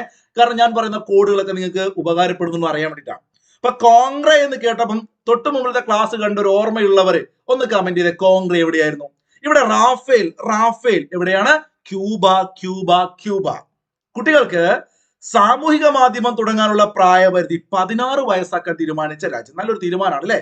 പ്രായോഗികമായി നടക്കില്ലെന്ന് അറിയില്ലെങ്കിലും 16 വയസ്സാക്കി കുട്ടികൾക്ക് ഈ സാമൂഹ്യ മാധ്യമങ്ങൾ ഉപയോഗിക്കാനുള്ള ആ ഒരു വയസ്സ് പ്രായപരിധി നിശ്ചയിച്ചു. ഇവിടെ ഓസ്ട്രേലിയ അല്ലെ? ഓസ്ട്രേലിയയെ കുറിച്ച് ആലോചിച്ച് നോക്കിയാൽ ഇങ്ങനെ ഒരു കാര്യം അവിടെ ഉണ്ടെന്ന്. നമ്മുടെ നാട്ടിൽ ഇപ്പൊ ഫേസ്ബുക്ക്, ഇൻസ്റ്റാഗ്രാം ഒക്കെ ചെറിയ മക്കളൊക്കെ വളരെ ആക്റ്റീവ് അല്ലേ? ഓസ്ട്രേലിയ മനസ്സ് കേറി 2024 അബ്ദുറഹിമാൻ സാഹിബ് പുരസ്കാരം കിട്ടിയത് ടി പത്മനാഭനാണ്. പപ്പേട്ടൻ എന്ത് കിട്ടി മക്കളെ? അബ്ദുറഹിമാൻ സാഹിബ് പുരസ്കാരം 2024 ആർക്ക് കിട്ടി? ടി പത്മനാഭൻ. കൃത്യമായിട്ട് പഠിക്കണേ. 2024 അബ്ദുറഹിമാൻ സാഹിബ് പുരസ്കാരം കിട്ടിയത് ടി പത്മനാഭനാണ്. ഓക്കെ, അന്താരാഷ്ട്ര ഹോക്കി ഫെഡറേഷൻ നൽകുന്ന 2024 വർഷത്തെ മികച്ച ഗോൾ കീപ്പർ പുരസ്കാരം നേടിയ മലയാളിയാണ് PR ശ്രീജേഷ്. നമ്മുടെ സ്വന്തം ശ്രീജേഷ്. ഇന്റർനാഷണൽ ഹോക്കി ഫെഡറേഷൻ നൽകുന്ന 2024 മികച്ച ഗോൾ കീപ്പർ. ചോദ്യം കാണുമ്പോൾ നിങ്ങൾക്ക് കിട്ടും. ഏറ്റവും പ്രധാനപ്പെട്ട മറ്റൊരു വസ്തുതയാണ് ജലമരം. എന്നൊക്കെ കേൾക്കുമ്പോൾ പലർക്കും അത് എന്താണെന്നൊരു ഡൗട്ടാണ്. നമ്മുടെ സ്ക്രീനിലെ നോക്കിക്കേ നിങ്ങൾ. ഇന്ത്യയിലെ ആദ്യത്തെ ജലമരം സ്ഥാപിതമായത് എവിടെയാണ്? കേരള ഫിഷറീസ് സമുദ്ര പഠന സർവകലാശാല, നമ്മൾ കുഫോസ് എന്ന് വിളിക്കും അല്ലെ? കൊച്ചിയിലാണ് ജലമരം വന്നത്. ഇവിടെ നിങ്ങൾക്ക് കാണാൻ വേണ്ടി സാധിക്കും. ഇതാണ് ആ ജലമരം. ഒരു വലിയ നമ്മൾ ഫിഷ് ടാങ്ക് ഒക്കെ പോലെ അല്ലെ കെട്ടിയുണ്ടാക്കിയിട്ട് അതിനകത്തുള്ള കുറച്ച് കാര്യങ്ങളൊക്കെയാണ്. നിങ്ങൾ PDF ഒക്കെ ഒന്ന് വായിച്ചു നോക്കുക. ഞാനതൊന്നും മുഴുവൻ വായിക്കുന്നില്ല കേട്ടോ. അപ്പൊ ഇന്ത്യയില് ആദ്യത്തെ ജലമരം എന്ന് പറയുന്ന ഒരു കൺസെപ്റ്റ് അത് സ്ഥാപിച്ചത് കുഫോസിലാണ്, കൊച്ചിയിലാണ്. പഠിച്ചു. ഇതേ കൊച്ചിയിലാണ് മക്കളെ ഇന്ത്യൻ കോസ്റ്റ് ഗാർഡിന്റെ national maritime search and rescue exercise നടന്നത് എവിടെയാണ്? സാറെക്സ് 24 2024 അല്ലെ? സാറെക്സ് 24 എവിടെയാണ്? കൊച്ചിയിലാണ് അല്ലെ? കൃത്യമായിട്ട് പഠിക്കണം. കൊച്ചിയിലാണ് സാറെക്സ് 24 നമ്മളെ ഈ പറയുന്ന കോസ്റ്റ് ഗാർഡുമായി ബന്ധപ്പെട്ട കൊച്ചി. എത്രാമത്തെയാന്ന് ചോദിച്ചാൽ 11ാമത്തെ കേട്ടോ. തൊട്ട് മുമ്പിലത്തെ ക്ലാസ്സിൽ ഞാൻ ചോദിച്ചിരുന്നു സരസ് മേള. നോക്കൂ, ആലപ്പുഴ ജില്ലയില് സരസ് മേള നടന്നു. 2025 ലേറ്റസ്റ്റ് ആയിട്ട് നമ്മൾ ക്ലാസ് എടുത്തിരുന്നു. ആ ക്ലാസ്സിൽ പറഞ്ഞിരുന്നു 11ാമത്തെ ദേശീയ സരസ് മേളയാണ് ആലപ്പുഴ ജില്ലയില് ചെങ്ങന്നൂര് നടന്നത് അല്ലെ? അപ്പൊ അവിടെ 11 പഠിച്ച നിങ്ങളോട് ഞാൻ ചോദിക്കട്ടെ, ഇതാ ഇവിടെയും 11ആണ്. ഇന്ത്യൻ കോസ്റ്റ് ഗാർഡിന്റെ national maritime search and rescue exercise അഥവാ സാറെക്സ് 24 11ാമത്തെ എഡിഷൻ കൊച്ചിയിലാണ് നടന്നത്. 11ാമത്തെ എഡിഷൻ കേട്ടോ. കുഫോസിലെ ജലപരവുമായി ബന്ധപ്പെട്ട പത്ര കട്ടിംഗ് ആണ്, വായിച്ചു നോക്കുക. എയ്ഡ്സ് ഇല്ലാതാക്കുക എന്ന ലക്ഷ്യത്തോടെ കേരള സർക്കാർ ആരംഭിച്ച ക്യാമ്പയിൻ ആണ് മക്കളെ 1-0. നമ്മുടെ നാട്ടില് എയ്ഡ്സ് തുടച്ചു നിൽക്കാൻ വേണ്ടിയിട്ട് 1-0. എയ്ഡ്സ് ഇല്ലാതാക്കുക 1-0. ആലോചിച്ച് നോക്കിക്കേ. 2024 എയ്ഡ്സ് ദിനം എന്നാണെന്ന് ഞാൻ പറയേണ്ട ആവശ്യമില്ല. ഡിസംബർ 1 എല്ലാ കൂട്ടുകാർക്കും അറിയാം. PSCക്ക് അത്രയേറെ ഇഷ്ടമാണ് പ്രമേയങ്ങൾ ചോദിക്കാൻ. ഒരുപാട് ചോദ്യങ്ങൾ കഴിഞ്ഞ വർഷം വന്നിരുന്നു. ജൈവ വൈവിധ്യ ദിനം ചോദിക്കാറുണ്ട് അല്ലെ? അങ്ങനെ പല പ്രത്യേകിച്ച് ആരോഗ്യ ദിനങ്ങൾ ചോദിക്കാറുണ്ട്. അതിൽ പെട്ടതാണ് എന്ത്? എയ്ഡ്സ് ദിനത്തിന്റെ പ്രമേയം ചോദിക്കാറുണ്ട്. Take the rights path, my health my right. കൃത്യമായിട്ട് പഠിക്കണം. Take the rights path, my health my right. Take the rights path, my health my right. ഇതാണ് 2024 ഡിസംബർ 1 എയ്ഡ്സ് ദിനത്തിന്റെ പ്രമേയം. പഠിച്ചോ. Take the rights path, my health my right. നമ്മുടെ 5:30 എല്ലാ ദിവസവും തിങ്കൾ മുതൽ വെള്ളി വരെ ഞാൻ ടെലഗ്രാമിലൂടെ കറണ്ട് അഫേഴ്സ് ഒക്കെ റിപ്പീറ്റ് ചെയ്തെടുക്കാറുണ്ട്. അങ്ങനെ കഴിഞ്ഞ ദിവസം നമ്മുടെ പിള്ളേരോട് ഞാൻ ചോദിച്ച് അവർ ഒരുപാട് കണക്റ്റഡ് ഫാക്ട് ഒക്കെ ഞാൻ അവിടെ പഠിപ്പിക്കാറുണ്ട് കേട്ടോ. ഡിസംബർ 3 പറഞ്ഞിരുന്നു. ഡിസംബർ 3 എന്താണ്? ഈ പറയുന്ന ഭിന്നശേഷി അല്ലെങ്കിൽ അംഗവൈകല്യവുമായി ബന്ധപ്പെട്ടുകൊണ്ടുള്ള ഒരു ദിവസമാണ് അല്ലെ? വികലാംഗ ദിനം എന്നൊക്കെ വേണമെങ്കിൽ പറയാം ഇന്റർനാഷണൽ. അപ്പൊ അത്തരത്തില് ഈ പറയുന്ന ഭിന്നശേഷി കുട്ടികളുമായി ബന്ധപ്പെട്ടുകൊണ്ട് അല്ലെങ്കിൽ വികലാംഗ ദിനം, ഇന്റർനാഷണൽ വികലാംഗ ഡേ ആണ് ഡിസംബർ 3. എന്തായിരുന്നു 2024 ഡിസംബർ 3ന്റെ പ്രമേയം എന്ന് ജസ്റ്റ് ഒന്ന് കമന്റ് ചെയ്ത് നിങ്ങൾ. 2023 ഡിസംബർ 1 എയ്ഡ്സ് ദിനമാണെന്ന് പറഞ്ഞു. ഡിസംബർ 3 നമ്മൾ പഠിച്ചിട്ടുണ്ട് ടെലഗ്രാമിലെ പിള്ളേര്. ബാക്കിയുള്ള യൂട്യൂബ് കാണുന്ന നമ്മുടെ സുഹൃത്തുക്കൾക്കും കമന്റ് ചെയ്യാം. ഓക്കെ, ഡിസംബർ 3 എന്ത് ദിവസമാണെന്ന്. ഇനി ആർക്കെങ്കിലും ഇങ്ങനെ രാവിലത്തെ മോർണിംഗ് ക്ലാസ്സിലൊക്കെ ജോയിൻ ചെയ്യാൻ താല്പര്യമുള്ളവരുണ്ടെങ്കിൽ ജസ്റ്റ് 7306118242 എന്ന നമ്പറിലേക്ക് വാട്സ്ആപ്പ് മെസ്സേജ് അയച്ചാൽ മതി കേട്ടോ. എയ്ഡ്സ് രോഗികളുമായി ബന്ധപ്പെട്ട് മറന്നു പോകേണ്ട. എന്താ പറഞ്ഞത്? 1-0. വിൽപ്പന വർദ്ധിപ്പിക്കുന്നതിനും കരകൗശല വസ്തുക്കൾ സംരക്ഷിക്കുന്നതിനുമായി കുടിൽ ഗ്രാമീണ വ്യവസായ നയം പ്രഖ്യാപിച്ച സ്റ്റേറ്റ് ആണ് മക്കളെ ഗുജറാത്ത്. ഗുജറാത്ത് എന്ന് കേൾക്കുമ്പോൾ തന്നെ വികസനത്തെ കുറിച്ച് നമ്മൾ പറയാറില്ലേ, മോദിയുടെ നാടായതുകൊണ്ട്. അപ്പൊ വിൽപ്പന വർദ്ധിപ്പിക്കാൻ വേണ്ടിയിട്ടും കരകൗശല വസ്തുക്കൾ സംരക്ഷിക്കുന്നതിനുമായിട്ട് കുടില് ഗ്രാമീണ വ്യവസായ നയം പ്രഖ്യാപിച്ച സ്റ്റേറ്റ് ആണ് ഗുജറാത്ത് എന്ന കാര്യം മറന്നു പോകണം. രാജ്യത്തിലെ ഏറ്റവും വലിയ ഗ്ലോബൽ ലൈഫ് സ്റ്റോക്ക് എക്സിബിഷൻ 2024 വേദിയായത് എവിടെയാന്ന് ചോദിച്ചാൽ പൂക്കോട് വെറ്റിനറി സർവകലാശാലയിലാണ്. കൃത്യമായിട്ട് പഠിക്കുക. വയനാട് ജില്ലയിലെ പൂക്കോട് വെറ്റിനറി സർവകലാശാലയില് രാജ്യത്തിലെ ഏറ്റവും വലിയ ഗ്ലോബൽ ലൈഫ് സ്റ്റോക്ക് എക്സിബിഷൻ 2024 നടന്നു. ക്ലിയർ ആണേ. ഇന്ത്യയുടെ കിഴക്കൻ മേഖലകളിൽ വിന്യസിക്കുന്നതിനായിട്ട് അടുത്തിടെ കരസേന സ്വന്തമാക്കിയ ലോജിസ്റ്റിക് ഡ്രോണുകൾ എന്താ പേര്? സബൽ. നോക്കൂ, പല പേരുകൾ നിങ്ങൾ കിട്ടുന്ന ഒരു വെറൈറ്റി പേരല്ലേ, സബൽ 20 എന്ന് പറഞ്ഞാല് കിഴക്കൻ മേഖല, പ്രത്യേകിച്ച് അരുണാചൽ പ്രദേശ് പോലുള്ള മേഖലകളിലൊക്കെ നമ്മൾ അവിടേക്ക് ട്രാൻസ്പോർട്ടേഷൻ കുറച്ച് പ്രയാസം. അപ്പൊ അതുകൊണ്ട് ഈ ഡ്രോണുകളിലൂടെ എന്ത് ചെയ്യാം, സാധനങ്ങൾ കൈമാറ്റം ചെയ്യാൻ, അങ്ങനെയൊക്കെ ഒരു ലോജിസ്റ്റിക്കും വേണ്ടിയിട്ട് ഈ ഒരു ഡ്രോൺ ഉപയോഗിക്കുന്നു. സബൽ 20. ശിവഗിരി മഠം നേതൃത്വം നൽകി വത്തിക്കാനിൽ നടന്ന ലോക സർവമത സമ്മേളനത്തിൽ പങ്കെടുത്ത മാർപ്പാപ്പയാണ് മക്കളെ ഫ്രാൻസിസ് മാർപ്പാപ്പ. നിലവിലെ മാർപ്പാപ്പ ആയതുകൊണ്ട് കിട്ടും നിങ്ങൾക്ക് ഫ്രാൻസിസ് മാർപ്പാപ്പ. ഈ പ്രാവശ്യത്തെ ലോക സർവമത സമ്മേളനം എവിടെ? ശിവഗിരി മഠം നടത്തി വത്തിക്കാനിൽ വെച്ചിട്ടാണ്. അതും ശ്രദ്ധിക്കണം, എവിടെ വെച്ചിട്ടാണ്? വത്തിക്കാൻ വെച്ചിട്ടാ. കാലാവസ്ഥ പ്രതിരോധ പരിപാടിക്കായിട്ട് യുനിസെഫുമായി സഹകരിക്കുന്ന ബാങ്ക് ഏതാണ്? ഇന്ത്യയിലെ കാലാവസ്ഥയുമായി ബന്ധപ്പെട്ടുകൊണ്ട് അതിന്റെ ചില പ്രതിരോധ പരിപാടികൾ യുനിസെഫ് നേതൃത്വം കൊടുക്കുന്നുണ്ട്. വലിയ നാശനഷ്ടങ്ങളും വലിയ ദുരന്തങ്ങളൊക്കെയാണ് നമ്മൾ ഈ കാലാവസ്ഥാ മാറ്റം കൊണ്ട് സംഭവിക്കുന്നത്. അപ്പൊ അതിനു വേണ്ടിയിട്ട് ഇന്ത്യയിലെ ലാൻഡിൽ ഇപ്പൊ മണ്ണിടിച്ചില് അല്ലെങ്കിൽ ഭൂകമ്പം നൽകി, അപ്പൊ ഇന്ത്യയിലെ ലാൻഡുമായി ബന്ധപ്പെട്ട് കാലാവസ്ഥയിലുണ്ടാകുന്ന മാറ്റങ്ങൾ, അതുകൊണ്ട് ആ ബാങ്കിന്റെ പേര് ഇന്ത്യയിലെ ലാൻഡ് ഇൻഡസ് ലാൻഡ്. പഠിക്കാൻ പറ്റൂലേ? കാലാവസ്ഥയുമായി ബന്ധപ്പെട്ട SBI ആണോ? അല്ല. പഞ്ചാബ് നാഷണൽ ബാങ്ക് ആണോ? അല്ല. പഠിച്ചു വെക്കുക കുഞ്ഞുങ്ങളെ, ഇൻഡസ് ലാൻഡ് ബാങ്ക് ആണ്. കാലാവസ്ഥാ പ്രതിരോധ പരിപാടിക്കായിട്ട് യുനിസെഫുമായി സഹകരിക്കുന്ന ബാങ്കിന്റെ പേര് ഇൻഡസ് ലാൻഡ് ബാങ്ക് ആണ്. മഹാരാഷ്ട്ര, ബീഹാർ, തമിഴ്നാട്, രാജസ്ഥാൻ, ഉത്തർപ്രദേശ് തുടങ്ങിയ സംസ്ഥാനങ്ങൾ ഡിഗ്രി ലെവൽ എക്സാമിനൊക്കെ പ്രിപ്പയർ ചെയ്യുന്നവര് അതൊന്ന് നോട്ട് ചെയ്ത് വെക്കുക. ഇവിടെയാണ് ഈ പറയുന്ന കമ്മ്യൂണിറ്റികളൊക്കെ വികസിപ്പിക്കാൻ വേണ്ടിയിട്ടാണ് ഇവരുടെ ലക്ഷ്യം, ഈ പ്രോജക്ട് യുനിസെഫും ഇൻഡസ് ലാൻഡ് ബാങ്കും കൂടി. ഇനി അവിടെ ഒരു കണക്റ്റഡ് ഫാക്ട് നിങ്ങൾ പഠിച്ചു വെക്കുക. എന്നാണ് യുനിസെഫ് സ്ഥാപിച്ചത്? 1946 ഇന്ത്യക്ക് സ്വാതന്ത്ര്യം കിട്ടുന്ന ഒരു വർഷം മുമ്പാണ് യുനിസെഫ് സ്ഥാപിച്ചത്. ആസ്ഥാനം ന്യൂയോർക്ക് ആണ്. ചുമ്മാ നമ്മളത് കണക്ട് ചെയ്ത് പറഞ്ഞേ ഉള്ളൂ. അന്താരാഷ്ട്ര സംഘടനകളൊക്കെ നമുക്ക് പുതിയൊരു ക്ലാസ് എടുത്ത് തരുന്നു കേട്ടോ. അപ്പൊ യുനിസെഫ് സ്ഥാപിച്ചത് 1946 ആസ്ഥാനം ന്യൂയോർക്കിലാണ്. അവരും ഇൻഡസ് ലാൻഡ് ബാങ്കും കൂടിയാണ് കാലാവസ്ഥാ പ്രതിരോധ പരിപാടികൾ ഇന്ത്യയിൽ നടപ്പിലാക്കുന്നത്. ക്ലിയർ ആണ്. സംസ്ഥാനത്ത് മരണാനന്തര അവയവദാനം പ്രോത്സാഹിപ്പിക്കുന്നതിനും പ്രചരിപ്പിക്കുന്നതിനുമായി Kerala state organ and tissue transplant organisation ആരംഭിക്കുന്ന സമൂഹ മാധ്യമ പ്രചരണ പരിപാടിയാണ് ജീവനേകാം ജീവനാകാം. നോക്കൂ, ജീവനാകാം എന്നാ പറയുന്നത് അല്ലെ. നമുക്കറിയാം മൃതസഞ്ജീവനി എന്ന് പറയുന്ന ഒരു പ്രോജക്റ്റ് ഉണ്ട്. ആ മൃതസഞ്ജീവനി പൂമുത്തോളെ പാട്ടൊക്കെ അല്ലേ, പാട്ട് ഞാൻ പാടി കൊളാക്കുന്നില്ല. അപ്പൊ നമുക്ക് ആ സിനിമ, എനിക്ക് എപ്പോ ഈ മൃതസഞ്ജീവനി കേൾക്കുമ്പോൾ അറിയാതെ എന്റെ മനസ്സിലേക്ക് ജോസഫ് സിനിമ വരും. നിങ്ങൾക്ക് വരുമോ?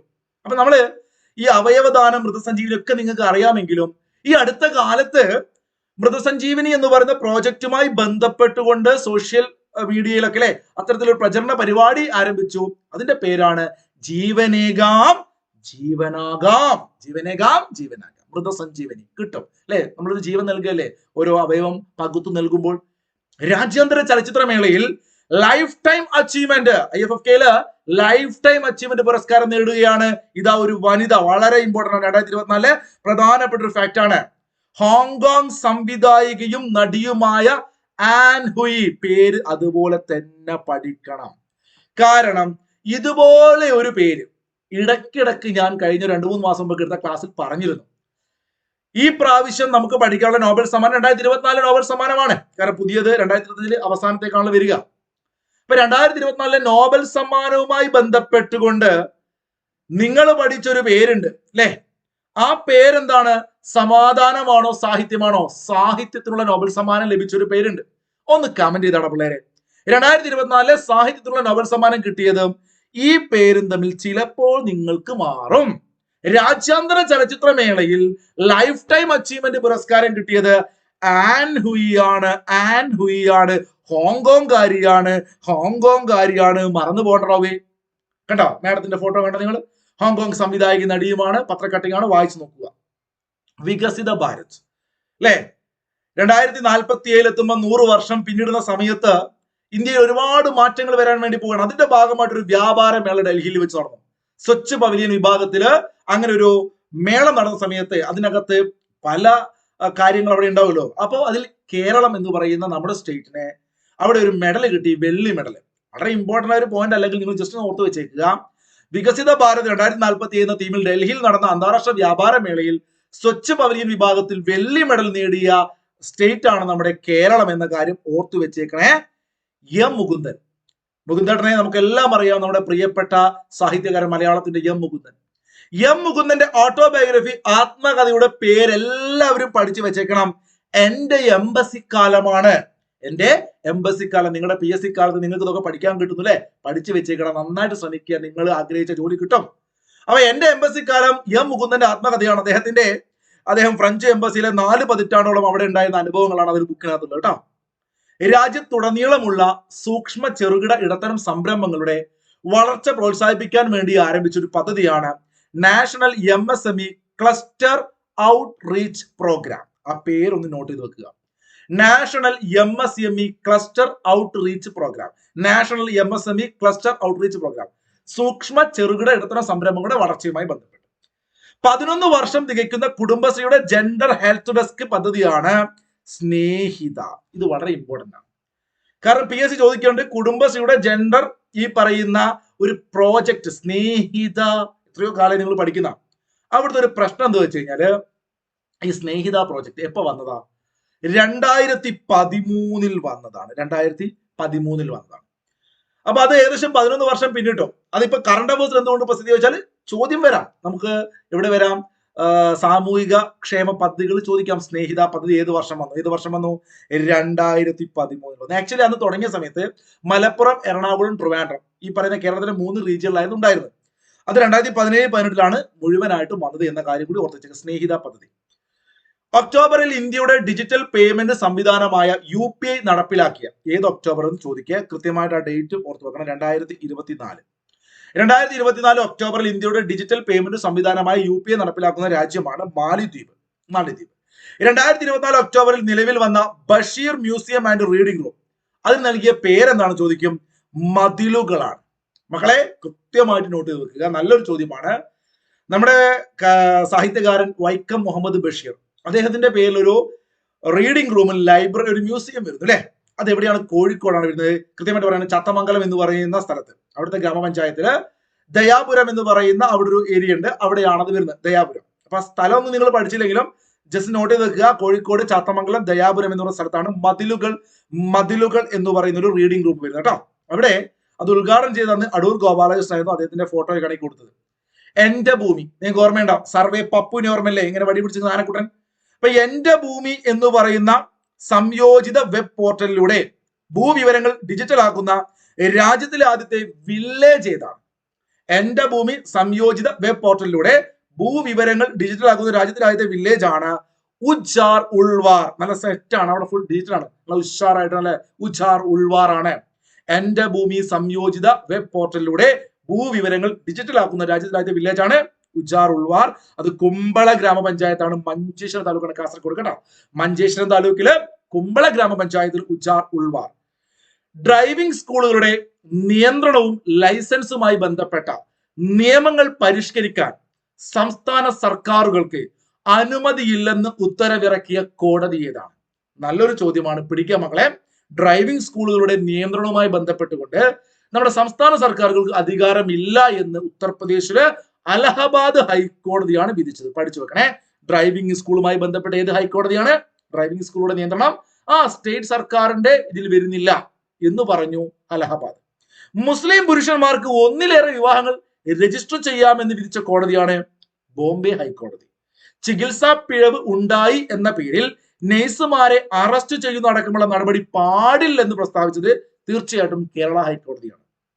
ചികിത്സാ പിഴവുണ്ടായി എന്ന പേരിൽ നഴ്സുമാരെ അറസ്റ്റ് ചെയ്ത് നടക്കുമ്പോൾ നടപടി പാടില്ല എന്ന് ആര് പറഞ്ഞു? കേരള ഹൈക്കോടതി. മുസ്ലിം പുരുഷന്മാർക്ക് ഒന്നിലേറെ വിവാഹം രജിസ്റ്റർ ചെയ്യാമെന്ന് പറഞ്ഞത് ബോംബെ ഹൈക്കോടതിയാണ്. ഡ്രൈവിംഗ് നിയന്ത്രണവുമായി ബന്ധപ്പെട്ടത് അലഹബാദ് ഹൈക്കോടതിയാണ്. സംസ്ഥാന GST വകുപ്പ് തൃശൂർ ജില്ല കേന്ദ്രീകരിച്ച് നടത്തിയ പരിശോധനയാണ് ഓപ്പറേഷൻ ടൊറേ ഡെൽ ഓറോ. പഠിച്ചു വെക്കുക. സംസ്ഥാന GST വകുപ്പ് തൃശൂർ ജില്ല കേന്ദ്രീകരിച്ച് നടത്തിയ പരിശോധനയാണ് ഓപ്പറേഷൻ ടൊറേ ഡെൽ ഓറോ. അങ്ങനെയാണെങ്കിൽ ഇന്നത്തെ ക്ലാസ് ഞാൻ നിങ്ങളോട് ചോദ്യം ചോദിക്കുകയാണ്. നോക്കൂ, ധാന എന്നൊക്കെ പറയാം. നമ്മൾ ഇന്ന് എന്ത് പഠിച്ചു? ഒരു ചുഴലിക്കാറ്റ്, കോൺഗ്രസ് ചുഴലിക്കാറ്റിനെ കുറിച്ച് ഞാൻ ചോദിച്ചു അല്ലെ. അത് കൂടാതെ നിങ്ങൾ നമ്മുടെ ക്യൂബയിൽ വീശിയടിച്ച ചുഴലിക്കാറ്റ് പഠിച്ചു. ക്യൂബയിൽ വീശിയടിച്ച ചുഴലിക്കാറ്റ് ഏതാണ്? അതൊന്ന് കമന്റ് ചെയ്തേ. അതുപോലെ തന്നെ ഇപ്പൊ ഞാൻ നിങ്ങളോട് ചോദിക്കുകയാണ്, ധാന ചുഴലിക്കാറ്റ് ഇന്ത്യയിലെ ഏത് സംസ്ഥാനത്താണ് പ്രധാനമായിട്ടും നാശനഷ്ടം വിതച്ചത്? ധാന ചുഴലിക്കാറ്റ് ഒന്ന് കമന്റ് ചെയ്തേ. അപ്പൊ ഇവിടെ നോക്കൂ, ഇവിടെ ഓപ്പറേഷൻ ടൊറേ ഡെൽ ഓറോ എന്ന് പറഞ്ഞാൽ GST വകുപ്പുമായി ബന്ധപ്പെട്ടുകൊണ്ട് തൃശൂർ ജില്ല കേന്ദ്രീകരിച്ച് നടത്തിയ പരിശോധനയാണ്. 2024 OV വിജയൻ പുരസ്കാരം കിട്ടിയത് കുഴൂർ വിൽസൺ ആണ്. വിജയൻ വിൽസൺ 2024 OV വിജയൻ, കുഴൂർ വിൽസൺ, OV വിജയൻ, വിജയൻ വില്ലനാണ് കേട്ടോ, ആരാണെന്ന് ഞാൻ പറയുന്നില്ല. ഗോവ അന്താരാഷ്ട്ര ചലച്ചിത്രോത്സവത്തിലെ ഇന്ത്യൻ പനോരമയുടെ ഉദ്ഘാടന ചിത്രമായിരുന്നു സ്വതന്ത്ര വീർ സവർക്കർ. അപ്പൊ കൃത്യമായിട്ട് നിങ്ങൾ ഇത്രയും കാര്യങ്ങൾ നന്നായിട്ട് പഠിക്കുക. നമുക്ക് അടുത്ത ഉടൻ തന്നെ കറണ്ട് അഫയേഴ്സ് ക്ലാസ്സുമായിട്ട് കാണാം. അതുവരെ എല്ലാവർക്കും നല്ലത് വരട്ടെ. Good bye, thank you.